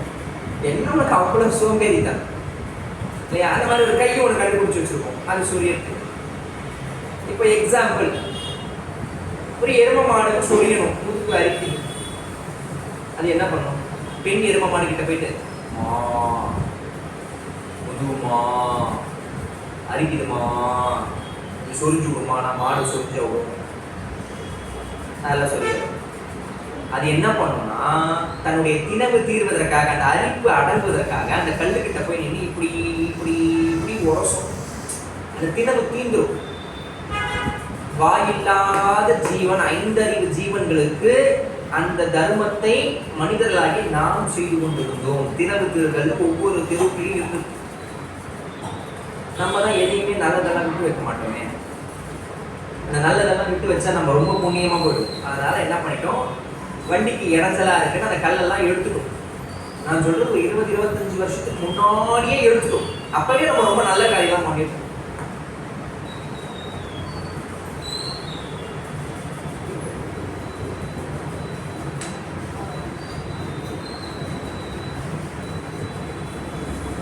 அதனால இங்க அர்ஜுனன் தவம் செய்கிறான். எலும்பு இருக்கு, எலும்புக்கு மேல ஒரு தோல் போட்டப்பட்ட மாதிரி இருக்கு. வரக்கூடிய மிருகங்கள்லாம் என்ன பண்ணுதா, சிங்கம், புலி, கரடி, யானை எல்லாம் என்ன பண்ணுதா, இதை என்னமோ திறவு திருக்கல்னு நினைச்சுக்கிட்டு அர்ஜுனனுடைய உடம்புல தன்னை உராசிச்சுட்டு போகுது. அது உராச என்ன ஆகுது, அங்கிருந்து சதையெல்லாம் பிஞ்சு ரத்தமா போட்டு தோல் வழிண்டிட்டு போகுது. எப்படி இருக்கும்? அர்ஜுனனுக்கு எதை பற்றியும் கவலை இல்லை. அவன் 5 எழுத்து மந்திரத்தை மூச்சு விடாமல் உள்ள முருக சொல்லிக் கொண்டிருக்கிறான். இப்படியே இருக்கு. உயிரே போயிடும் பொழுது அர்ஜுனனுடைய பயாலஜிக்கல் ஃபாதர், நம்ம ஏற்கனவே எக்ஷன் பிரசனத்துல தர்மபுத்திரனுடைய பயாலஜிக்கல் ஃபாதர் வந்து யமன்னு பார்த்தோம் இல்லையா? இப்ப அர்ஜுனனுடைய பயாலஜிக்கல் ஃபாதர் யாரு? இந்திரன். இந்திரன் போய் சிவபெருமான் கிட்ட முறையிடும், என் புள்ள சுத்தே போயிடுவான் உங்களுக்கு சாமி, வந்து அவனை எப்படியாவது காப்பாது அப்படியா? சரிவா அப்படின்னு நினைக்கிறான். இதுக்கு நடுவுல ஒரு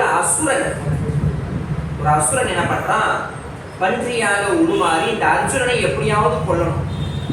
ஏன்னா இதான் நல்ல சான்ஸ், அவன் நல்ல தவத்துல இருக்கான். இப்போ நம்ம அவனை க்ளோஸ் பண்ணோம்னா முடிஞ்சிடும். சினிமாலாம் காட்டுவாங்க, தூங்கும் போது அழுத்து சாமி, அந்த மாதிரி ட்ரை பண்ண. இங்க அவன் தவம் பண்ணிக்கிட்டு இருக்கான். அந்த நேரத்துல அவனை கொண்டுடலாம் அப்படின்னு வேகமா பன்றியாக உருமாறி அந்த அரக்கன் வரான். சிவபெருமான் வேடுவனாக வந்து அந்த பன்றியை குறி வைக்கிறார். இதுக்கு நடுவுல ஒரு சம்பவம் நடக்குது. நீங்க நம்ம வாழ்க்கையை கூட நடக்கும்.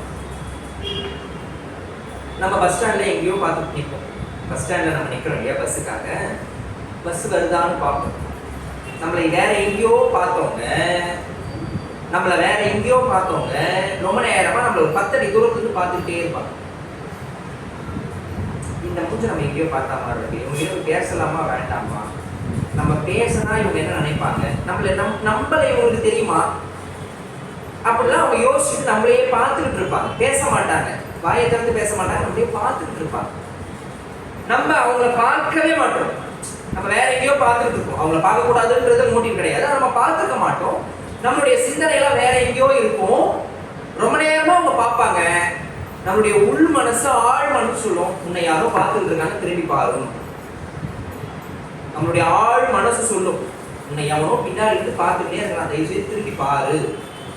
நம்ம பின்னாடி திரும்பி பார்ப்போம், அவங்க ஒரு சின்னதா ஸ்மைல் பண்ணுவாங்க, நம்ம ஒரு சின்னதா காமாட்சி அக்காவா முன்னதாக்கா ரொம்ப நாளா பார்க்கணும்னு நினைச்சேன், எப்படிக்கா இருக்கிற, நல்லா இருக்கிறியாக்கா, வீட்டுக்காரலாம் பிள்ளைங்கெல்லாம் என்னக்கா. நம்ம உடனே சொன்னா நம்மளை ரொம்ப நாள் யாராவது பார்த்துட்டோம்னா நம்ம அப்படியே மகிழ்ச்சியாகி, என் பெரிய பிள்ளை ஐடியில் ஒர்க் பண்ணுறாண்டி, 70,000 ரூபாய் சம்பளம் வாங்குறான், என் சின்ன பிள்ளை இப்போ தான் படிச்சு முடிச்சான், அவனுக்கு பாரு 65,000 ரூபாய் சம்பளம், என்னக்கா சொல்றேன். முடிஞ்சு போச்சு கதை. அடுத்த வருஷம் இன்க்ரிமெண்ட் வராது 2 பேரும். அதான் சொல்லிட்டீங்க, சொல்லக்கூடாது. எதை யார்கிட்ட சொல்லணுமோ அதை அவங்க கிட்ட சொல்லணும், எல்லாருக்கிட்டையும் சொல்லக்கூடாது. பொதுவாக சொல்லுவாங்க, பெண்கள் வயது சொல்லக்கூடாது, பெண்கள் வயதை சொல்லக்கூடாது, ஆண்கள் தன்னுடைய பணப்பையே சொல்லக்கூடாது.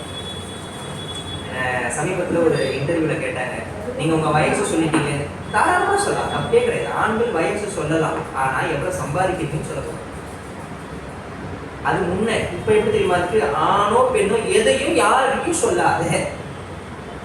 சொல்லாத வேண்டாம். இந்த செல்போன் ஒன்று வச்சுக்கிட்டு நாத்தனாருக்கு அன்னைக்கு ஓரவத்திக்கு மாறி மாறி மாறி மாறி போனை போட்டு லைக் கமெண்ட் கொடுக்குற சில ஆத்மாக்கள்லாம் உண்டு. அவன் வந்தானா, அவனுக்கு நான் செஞ்சனா, அவன் போனானா, அவன் இப்படியா, அவன் அப்படியா, ஏன் சொல்லாத, எதையும் சொல்லாத. இது சொல்லாத இருக்கிறது நல்லது. இங்க அந்த பார்த்தோம்னு சொன்னேன் இல்லையா, இங்க அந்த பன்றி ஓடி வருது. இவ்வளவு நேரமாக நிறைய விலங்குகள் வந்து தன்னுடைய உடம்பிலே தன்னுடைய எலும்பு தேயக்கூடிய அளவிற்கு உராசி விட்டு சென்ற அர்ஜுனனுக்கு, நினைவில்லாமல் இருந்த அர்ஜுனனுக்கு தன்னை யாரோ ஒருவர் தாக்க வருகிறார் அப்படின்ற நினைவு வருது. தவத்திலிருந்து கலைந்தான், பக்கத்துல காண்டீபம் இருந்தது, எடுத்தான், அம்பை எடுத்தான், பன்றிக்கு குறி வைத்தான். அதே நேரத்தில் வேடுவனாக வந்த சிவபெருமானும் பன்றிக்கு குறி வைத்தான். 2 பேருடைய அம்புகளும் நேராக பாய்ந்து அந்த பன்றியை வீழ்த்தியது. 2 பேருடைய அம்பு இப்ப வந்து அதுல பாஞ்சிருச்சு. வேடுவன் வந்தான், சாமி நான் தான் அடிச்சேன் அப்படின்னு. எனக்கு அந்த பன்றி வேண்டாம், நான் அந்த பன்றியை சாப்பிட்ற ஆள் கிடையாது, உனக்கு அந்த பன்றி சாப்பிட்ற பழக்கம் இருக்கு, நீ அதனால தான் அதை வேட்டையாடின, சரியா, நீ எடுத்துட்டு போ, எனக்கு அது வேண்டாம், அந்த பன்றி எனக்கு வேண்டாம், நீ எடுத்துட்டு போ. ஆனா ஒண்ணு, நீ அடிச்ச அம்பாலதான் அந்த பன்றி விழுந்ததுன்னு சொல்ற தெரியுமா, அது தப்புன்னா அர்ஜுன். பின்ன நான் அடிச்ச அம்பாலதான் அந்த பன்றி செத்து போச்சு அப்படின்னு சொல்லிட்டு, இது வித கர்வம்னுவாங்க தெரியுமா, இது அர்ஜுனுக்கு நிறைய இருக்கு. வில் வித்தையில் தன்னை மிஞ்சின ஆள் வித்தையவே கிடையாது, உலகத்திலே ஆள் கிடையாது அப்படின்ற ஒரு கர்வம் அவனுக்கு இருக்கு. அவனால அதை ஏற்றுக்க முடியும். இங்க ஏத்துக்க முடியல அப்படின்றத தாண்டி 2 பேருக்குள்ள வாக்குவாதம் வருது. இல்ல சாமி நான் தான் அடிச்சேன், இல்லப்பா நான் தான் அடிச்சேன், நீ அவ்வளவு பலம் பொருந்தியவனா அப்படின்னு அந்த வேடுவன் கேட்கிறான் அர்ஜுனனை பார்த்து. இப்ப உனக்கு எனக்கு வேணா சண்டை வச்சுக்கலாம் வரியா, 2 பேர்ல யார் ஜெயிக்கிறாங்களோ அவங்க அடிச்சதான் ஏத்துக்கலாம் அப்படின்னு அர்ஜுனன் சொல்லவா சண்டை செய்யலாம். 2 பேரும் மாறி மாறி மாறி மாறி சண்டை போட்டுக்கிட்டே இருக்காங்க. ஒரு கட்டத்துக்கு மேல சிவபெருமான், வேடுவனாக வந்த சிவபெருமான் தோற்றுவோன்ற பயத்துல அம்ப வில்ல எடுத்து என்ன பண்ணாரு, அர்ஜுனன் தப்பு பண்ணான். அர்ஜுனன் நம்ம தோற்றுவோமோன்ற பயத்துல என்ன பண்ணிட்டான், வில்லை எடுத்து வேடுவனுடைய முதுகுல படீர்னு ஒன்று அடிச்சான். பொதுவாக விளையாட்டுலாம் ஒன்று சொல்லுவாங்க, முடிஞ்சா பால் அடி இல்லை ஆள் அடி. ஃபுட்பாலு, வாலிபாலு இதெல்லாம் இருக்கு தெரியுமா, இதெல்லாம் என்ன பண்ணுவாங்கன்னா, நம்ம ஜெயிக்கிற மாதிரி இருக்கா பால் அடிக்கும், நம்ம ஜெயிக்க மாட்டோம்னு தெரிஞ்சிருச்சுன்னா ஆள் அடிக்கும். சமீபத்தில் கூட ஒரு படம் ஃபுட்பால் வச்சுலாம் வந்தது, பேர் சொல்றது நம்மள. சமீபத்தில் ஒரு படம் ஒன்று வந்தது, அந்த படத்தில் அப்படிதான் எதிர்க்க ஆளெல்லாம் அந்த தமிழ்நாடு டீமை ஃபுல்லாக அடிப்பாங்க. அந்த மாதிரி முடிஞ்சா பால் அடி, நம்ம தோக்குற மாதிரி தெரிஞ்சா ஆள் அடி. இந்த அர்ஜுனன் பார்த்தான், நம்ம ஜெயிக்கிற மாதிரி தெரியல, பால் அவன் போட்டு போற மாதிரி இருக்கு, அப்ப அவனை ஒரு கோடு போட்டுடலான்னு என்ன பண்ணான், அந்த காண்டிபத்தை எடுத்தான், பழீர்னு ஒரு அடி, சிவபெருமான் முதுகில் அடிச்சான். அடிச்ச உடனே அண்ட சராசரத்தை எத்தனை கோடி உயிர் இருக்கோ அத்தனை கோடி முதுகுலே அடி விழுந்தது. சாமி பாவம் எத்தனை பேருக்கு தான் அடிவாங்க வருது. தெற்கு மண் சுமந்து பிரம்பால் அடிபட்டு, பன்றிக்காக அடிபட்டு, பார்த்திபன் கையாலும் அடிபட்டான் பரமன். அடிபட்ட பிறகு இவனுக்கும் வளைச்சது. இவனும் அண்ட சராசரத்துல தான் ஒரு உயிர் இருக்கான். அவன் அடிச்சா எனக்கு ஏன்டா வலிக்குதுன்னா உடனே சுவாமி வேடுவனா வந்தவர் தன்னுடைய ரூபத்தினுடைய நிஜ ரூபத்தை காட்டினார் சிவபெருமான. ஐயோ சுவாமி, நான் உன்னை அடித்து விட்டேனால விழுந்து வணங்கி அழுது புலம்பினான். இல்ல உன்னுடைய வித்தையை சோதிப்பதற்காக நான் தான் வந்தேன். உன் அந்த அரக்கன் கொள்வதற்காக வந்தான். அதெல்லாம் நான் அவனை கொள்ள வேண்டும் என்று நினைத்தேன். ஆனால் என்னை நீ முந்திக் கொண்டாய். நீ விட்ட அம்பு அவனை அழித்தது அப்படின்னு சிவபெருமான் இருக்கார். சொல்லி முடிச்ச உடனே உயர்ந்த அஸ்திரங்களிலே உயர்ந்த அஸ்திரம் பாசுபதா அஸ்திரம். இந்த பாசுபதீஸ்வரர் அப்படின்னு சொல்லுவாங்க சிவபெருமான். என்னுடைய அஸ்திரம் அதை நான் உனக்கு தரேன், இந்தா போர்ல நீர் தான் ஜெயிப்ப அப்படின்னு சிவபெருமான் வாக்கு கொடுத்து அந்த பாசுபதா அஸ்திரத்தை வாங்கிவிட்டான். அர்ஜுனனுடைய பயாலஜிக்கல் ஃபாதரான இந்திரன் வரான். அர்ஜுனனை பார்த்தான். ஐயோ என் பிள்ளை இப்படி ஆகிட்டேடா, இப்படி எலும்பும் தோளுமா இருக்கியே, நீ வா, நீ யாரா காட்டுக்கு போகாத, நான் உடம்பெல்லாம் தேத்தி நான் அனுப்புறேன். மேலே வந்து தன்வந்திரி பகவான்லாம் இருப்பாரு, தன்வந்திரி டாக்டர்லாம் இருக்காரு, நீ வா நம்ம மேலே போகலாம் அப்படின்னு சொல்லி இந்திரலோகத்துக்கு கொண்டு போகலாம். இது எப்படி இருக்கும்னா, இந்த லீவ் விட்டா பாட்டி வீட்டுக்கு போவாங்க தெரியுமா பசங்கள்லாம். உங்கள் அம்மா என்னதான் வளர்க்குறாலே தெரியும், நீ வா 1.5 மாதம் 2 மாதம் பாட்டி வீட்டில் இருந்து நல்லா திருப்தியாக சாப்பிட்டு போ, நல்லா சாப்பிடு அப்படின்னு ட்ரெஸ் எடுக்கிறதுக்காக போவாங்க. இப்போல்லாம் எப்படின்னாக்கா கல்யாணம் ஆன பொண்ணு ஒரு 2-3 வருஷம் ஆனோடனே நான் எங்கள் அம்மா வீட்டுக்கு ஒரு 1 மாதம் தங்கி என் உடம்பெல்லாம் தேத்திட்டு வரலான்னு இருக்கேன். இங்கே என்ன பிடிக்கிறேன், இங்கேயே தேத்திட்டு தான் இருக்கேன் அப்படின்னு மாமியார் சொல்லுவாங்க. நான் சொல்லுவேன். அந்த மாதிரி இந்திரன் என்ன பண்ணுறான், நேராக மேலே கூப்பிட்டு போகிறான். கூப்பிட்டு போனோடனே எல்லா ராஜ உபச்சாரம்லாம் நடக்குது. இந்திர சபை ஊர்வசி ஆடுறா. ஊர்வசி தானே, ஆமாம், ஊர்வசி ஆடுறா. ஊர்வசியினுடைய நாட்டியத்தை பார்த்து மனம் மகிழ்ந்து போறான் அர்ஜுனன். இதை யாரு பார்க்கிறா அப்படின்னாக்கா இந்திரன் பார்த்துட்டான். ஊர்வசியினுடைய நடனத்தை அர்ஜுனன் பார்ப்பதை இந்திரன் பார்த்துட்டான். இந்திரன் என்ன நினைச்சிட்டான், ஊர்வசிய நம்ம மயன் அர்ஜுனன் ஒரு பக்கமா விரும்புறான் போல இருக்கு அப்படின்னு சொல்லி அன்று இரவு என்ன பண்றா, ஊர்வசி கிட்ட பேசி நீ போய் என்னுடைய மகனோடு மகிழ்ச்சியாக இரு அப்படின்னு அனுப்பிச்சு வைக்கிறான். அர்ஜுனனுடைய அறைக்கு ஊர்வசி வரா. இந்த மாதிரி உங்க அப்பா அனுப்புனாரு, நல்ல குடும்பம் நல்ல குடும்பம் இல்லை, இது தேவலோகம் தானே, அதனால நமக்கு பூலோகத்தில் நடக்கிற ரூல்ஸ் அண்ட் ரெகுலேஷன்ஸ்லாம் நம்ம அங்கே ஃபாலோ பண்ண முடியாது. ஸோ அதனால தேவேந்திரனுடைய ஆணைப்படி அந்த ஆடல் அணர்ந்து ஊர்வசின்ற பேர் ரொம்ப நல்லது. அது நீங்கள் வந்து இந்தியாவிலேயே வந்து ரொம்ப சிறந்த நடிகைக்கு கொடுக்கக்கூடிய உயரிய விருது வந்து ஊர்வசிங்கிறது தான். ஊர்வசினா என்ன அவ்வளோ அழகா அப்படின்னா, ஆமாம், ஏன்னா மகாவிஷ்ணுடைய ஊர் தொடையிலிருந்து வந்த அழகி, ஆதலால் அவளுக்கு ஊர்வசி அப்படின்னு. ஊரிலிருந்து வந்தவள், ஆதலால் அவளுக்கு ஊர்வசி அப்படின்னு. அந்த ஊர்வசி போய் அர்ஜுனன் கிட்ட சொல்றா. அர்ஜுனன் சொன்னா, அம்மா நீ என் தந்தையாரான தேவேந்திரனோடு சில காலங்கள் வாழ்ந்து விட்டாய். நான் உன்னுடைய ஆட்டத்தை தான் ரசித்தேன். எனக்கு பரதக்கலை ரொம்ப நல்லா தெரியும், நான் நல்லா ஆடுவேன். அதனால உன்னுடைய பரதக்கலையை ரசிக்கிறேன் தவிர நீ என்னுடைய தாய்க்கு சமமானவள். நான் உன்னை ஒருபோதும் தவறாக நினைக்கவில்லை தாயே, என்னை மன்னித்து விடுன்னு சொன்னான். வந்தவளுக்கு ரொம்ப அவமானமாய் போச்சு. வீடு தேடி வந்த என்னை நீ வந்து தொடவே இல்லையே, ஒரு ஆண்மகனை போல நீ நடந்து கொள்ளவில்லையே, நீ ஒரு பேடியாக நீ நடந்து கொள்கிறாயே, நீ பேடியாகவே போக கடவுள் ஊர்வசி சாப்பிட்டுதான். இது என்னடா இது கதையா இருக்கு, ஏன்னா இதுக்கெல்லாம் ஒரு பிரச்சனையாடா, அவன் பாட்டு சிவனேன்னு இருந்தா கூட அவனுக்கு பிரச்சனை தேடி வருதுன்னு சொல்லுவாங்க, அந்த மாதிரி கதை. உடனே அர்ஜுனன் பயந்து போய் தன்னுடைய தந்தையான இந்திரனிடம் போய் முறையிட. இந்திரன் சொன்னா, இப்போ நான் தான் அவனை அனுப்பி வச்சேன், தெரியாம வந்து இது நடந்துருச்சு, அதனால மன்னிச்சிரு அவனை.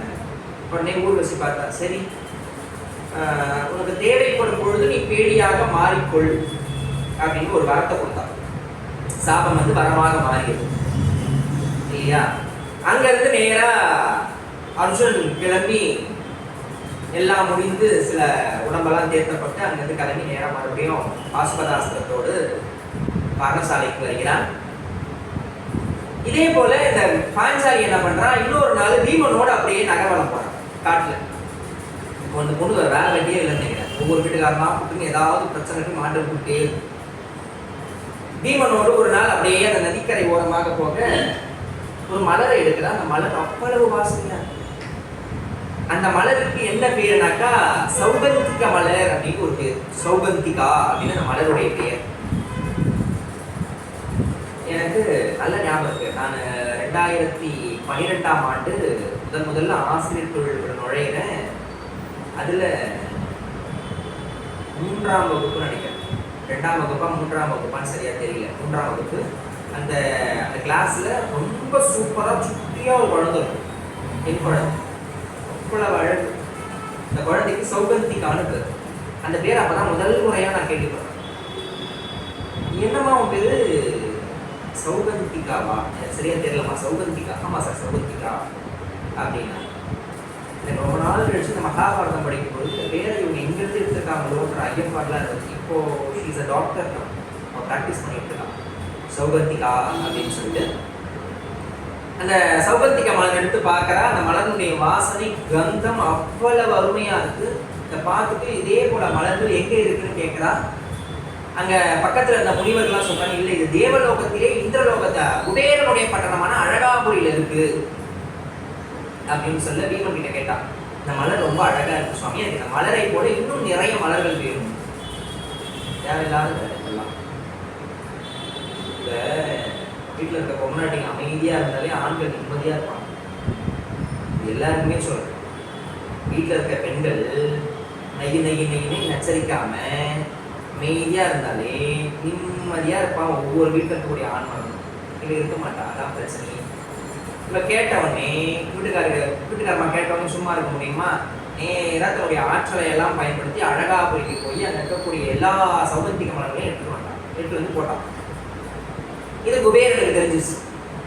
குபேரன் தெரிந்து அவன் எல்லா ஆட்களையும் அனுப்பி பீமனை மேலே கூப்பிட்டு போகிறான். பீமன் என்ன பண்ணுறான், எல்லாரையும் அங்கே அடித்து தும்சம் பண்ணி கடைசியாக குபேரனோட மகிழ்ச்சியாக இருந்து சமாதானமாகி மீண்டும் நிறைய மலர்களை கொண்டு வந்து இந்த பாஞ்சாலிக்கு கொடுப்பதாக ஒரு வரலாறு வருது. அப்படி போகும்பொழுது 2வது வாட்டி போனான் இல்லையா, கூப்பிட்டு போயிட்டு மறுபடியும் ரிட்டர்ன் வந்தான். சமாதானம்லாம் ஆகி குபேரனோட சண்டையெல்லாம் போட்டு சமாதானம்லாம் முடிஞ்சதுக்கு அப்புறமா மறுபடியும் ரிட்டர்ன் வரும் பொழுது அந்த இமயமலை சாரலிலே ஒரு குரல் ஒன்று உட்கார்ந்துச்சு. ஒரு வானரம் ஒன்று உட்கார்ந்துச்சு. அந்த குரங்கினுடைய வால் நீண்டு இருக்கு. பீமன் நடந்து கொண்டு வந்தான். நடந்து வந்துட்டு இருக்கும் பொழுது பெரியவங்க எப்பயாவது வந்து கால் நீட்டிட்டு இருந்தாலும் இல்லை கை நீட்டிட்டு இருந்தாலும் சின்னவங்க தாண்டக்கூடாது. இது விலங்குக்கும் பொருந்தும். அது ரொம்ப வயதான குரங்கா இருக்கு. என்னமோ யோசிச்சுட்டு இருக்கு. அது வாழை நீட்டிக்கிட்டு இருக்கு. பீமன் சொன்னா, என் குரங்கு இந்த வாழை கொஞ்சம் நகர்த்து அப்படின்னு. குரங்கு பேசுது, முடிஞ்சா நீ நகர்த்திட்டு போ. என்னால் முடியல, எனக்கு வயசாயிடுச்சு, எனக்கு ரொம்ப ஏஜ் ஆகி போச்சு, ஸோ அதனால என்னால் முடியல, நீ இந்த வாழை மட்டும் நகர்த்திட்டு போ. நான் யார் தெரியுமா? பீமன். இந்த வாழெல்லாம் என்னால் நடத்த முடியாதுன்னு நினைக்கிறேன் சொல்லி காலால் ஒரு கழுத்தரணும். நகரல. 2 காலால தள்ளணும். நகரல. ஒரு கையால் எடுத்தான். நகரல. 2 கையால் எடுத்தும் நகரல. 800 யானை வலிமை கொண்டவன் பீமன். 800 யானை வலிமை கொண்டவன் பீமன். அவனுடைய முழு பலத்தையும் 800 யானை வலிமையையும் போட்டு அந்த வாழை நடத்தணும்னு பார்க்கற முடியல. அவன் சாட்சியமா வந்து நமஸ்காரம் பண்ணான். எப்பா என்னால் முடியல, நீ யாருன்னு தெரியல, பதில் சொன்னா தேவையில்லை. ஐயா நான் தான் வாயுபுத்திரன். அப்ப நான் யாருன்னா பீமன். நானும் வாயுபுத்திரன் தான். நீங்க தம்பிடா ராஜா, நான் உங்க அண்ணன் அனுமன். நான் இங்கதான் ராமநாமத்தை சொல்லி இங்கேயே தவம் செய்து கொண்டிருக்கிறேன். அதனால் உனக்கு என்ன வரம் வேண்டுமோ கேடு. ஏன்னா தம்பி ஆகிட்ட, வாயுபுத்திரன் இல்லையா 2 பேரும். அதனால நீ தம்பி ஆகிட்ட, நீ எனக்கு என்ன வரம் வேணுமோ கேடு சொன்னா. எப்படி யுத்தம் வரப்போகுது? இந்த 12 வருடங்கள் இவங்களுடைய வனவாசம் இருக்குல்ல, அவங்களுடைய அந்த வனவாச பகுதி முழுக்கவே யுத்தம் வரும் தயாரா இருக்கும், யுத்தம் வரும் தயாரா இருக்கும், யுத்தம் வரும் தயாரா இருக்கும். இந்த யுத்தம் வராதுன்னு நினைச்சது ஒரே ஒரு ஆத்மா தான். யாருன்னா தர்மபுத்திரன் தான். மற்ற 4-5 பேருமே யுத்தம் வரும் அதுக்கு அலர்ட்டா இருக்கும். யுத்தம் வரும், நம்ம அலர்ட்டா இருக்கும். இப்படியே தான் நினைச்சாங்க. அதனால எப்படி யுத்தம் வரும்? யுத்தம் வரும் பொழுது எங்களுடைய கொடியில நீ வந்து உட்காரணும். அனுமன் வந்து எங்களுடைய கொடியில நீ உட்காரணும். எங்களுக்கு நீ ஜெயத்தை தர வேண்டும். ஏன்னா ராமனுக்கே ஜெயத்தை தந்தவன் நீ. ஆதலால் எங்களுடைய கொடியில நீ வந்து அமர்ந்து எங்களுக்கு நீ ஜெயத்தை தர வேண்டும், விஜயத்தை தர வேண்டும் என்று பிரார்த்தனை செய்ய அப்படியே நடக்கும். நான் உங்களுடைய கொடியிலே வந்து அமர்வேன்னு அனுமன் பதில் சொல்ல வரமளித்தான். இப்படியே வனவாசம் ஒவ்வொரு பகுதியாக நிறைவடைந்தது.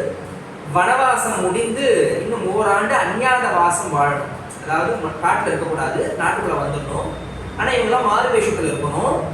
ஒருவேளை இவங்களை கண்டுபிடிச்சுட்டா மறுபடியும் 12 வருஷம் வனவாசம், 1 வருடம் அஞ்ஞாத வாசம். யார் கண்டுபிடிக்கணும்? கௌரவர்களையும் கண்டுபிடிக்கணும். இந்த ஐடென்டிட்டிலாம் விளையாடுவாங்க தெரியுமா? தோ இங்க இருக்கேன் பாரு, ஓடி பிடிச்சி விளையாடலாம், ஒளிஞ்சுட்டு விளையாடலாம்னு அந்த மாதிரி விளையாட்டு.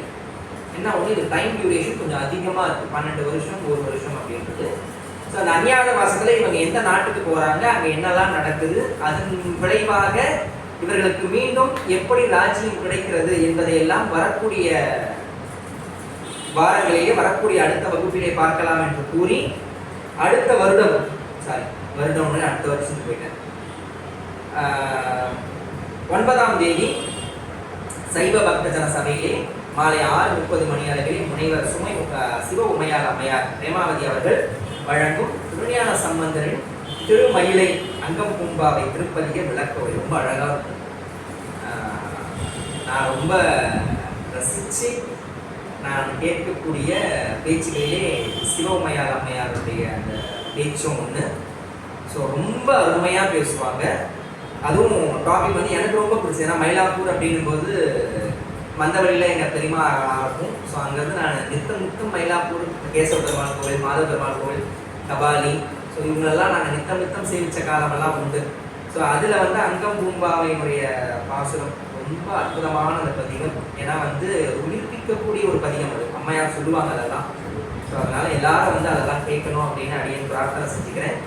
வருகின்ற 9ஆம் தேதி, அதாவது நாளை மறுநாள் 9ஆம் தேதி சிவ உமையார் பிரேமாவதி அவர்கள் திருஞான சம்பந்தனுடைய திருமயிலை அங்கம் பூம்பாவை திருப்பதிகத்திற்கு விளக்க உரை தர இருக்கிறாங்க. எல்லாரும் வரணும் அப்படின்னு கேட்டுக்கிட்டு இதெல்லாம் கேட்ட வந்தவங்கள் அனைவருடைய திருமணிகளுக்கு பல்லாண்டு பாடி நீங்க வரும் பொழுது என்ன பண்ணணும்னா இன்னும் 2 பேரும் சேர்த்து கூப்பிடுவாங்க. அது ஆன்லைன்ல வருது சரிங்களா, இருந்தாலும் இன்னும் 2 பேரும் சேர்த்து கூப்பிடுவாங்க. பிரசாதம்லாம் கொடுக்குறாங்க. ஏன்னா அதுதான் முதல்ல வரணும். பக்தி எதுல இருந்து வரும் அப்படின்னு கேட்டால் முதல்ல பிரசாதத்துலேருந்து வரும். சரிங்களா, சும்மாலாம் வர மாட்டாங்க. பிரசாதம் கொடுக்குறாங்க வாங்க அப்படின்னு சொல்லுங்க. அப்போ இங்கே வந்து அவங்க உட்காந்து கேட்டாங்கன்னாக்கா ஓகே, அதை விட இது நல்லா இருக்கே, காதுக்கு மனசுக்கு நல்லா இருக்கே அப்படின்னு அவங்க மனசு லயிக்கும். ஸோ அதனால் வரும் பொழுது ஒவ்வொரு ஆளும் கூப்பிட்டுவாங்க. அது ரொம்ப விசேஷம். அவங்களுக்கு புண்ணியத்தை நீங்கள் சேர்த்துறீங்க. அப்போ உங்களுக்கு என்ன ஆகுனாக்கா 1+1 2 புண்ணியம் கிடைக்கும். இப்போ ஆடி வேற வருது, ஆடி ஆஃபர் இருக்கும். ஸோ அதனால் வந்து 1+1 ஆஃபர் மாதிரி கிடைக்கும். ஸோ அதனால் இதனாலும் கேட்ட பிறந்தவங்கள் அனைவருடைய திருவடிகளுக்கு பல்லாண்டு பாடி செய்யும். பல்லாண்டு பல்லாயிரத்தாண்டு பல கோடி 100,000 பல்லாண்டு தோல்மணி வண்ணானின் சேவனை சிவத்திற்காப்பு அடியோமோடும் என்னோடும் பிரிவின்றி 1000 பல்லாண்டு வடிவாய் பல மார்பில் வாழ்கின்ற மங்கையும் பல்லாண்டு வடிவார் சூதி வளர்ந்தவரையும் சொல் ஆழியும் பல்லாண்டு படைப்போர் முக்கு முழங்கும் அப்பா ஜன்னியமும் பல்லாண்டே. நன்றி, வணக்கம்.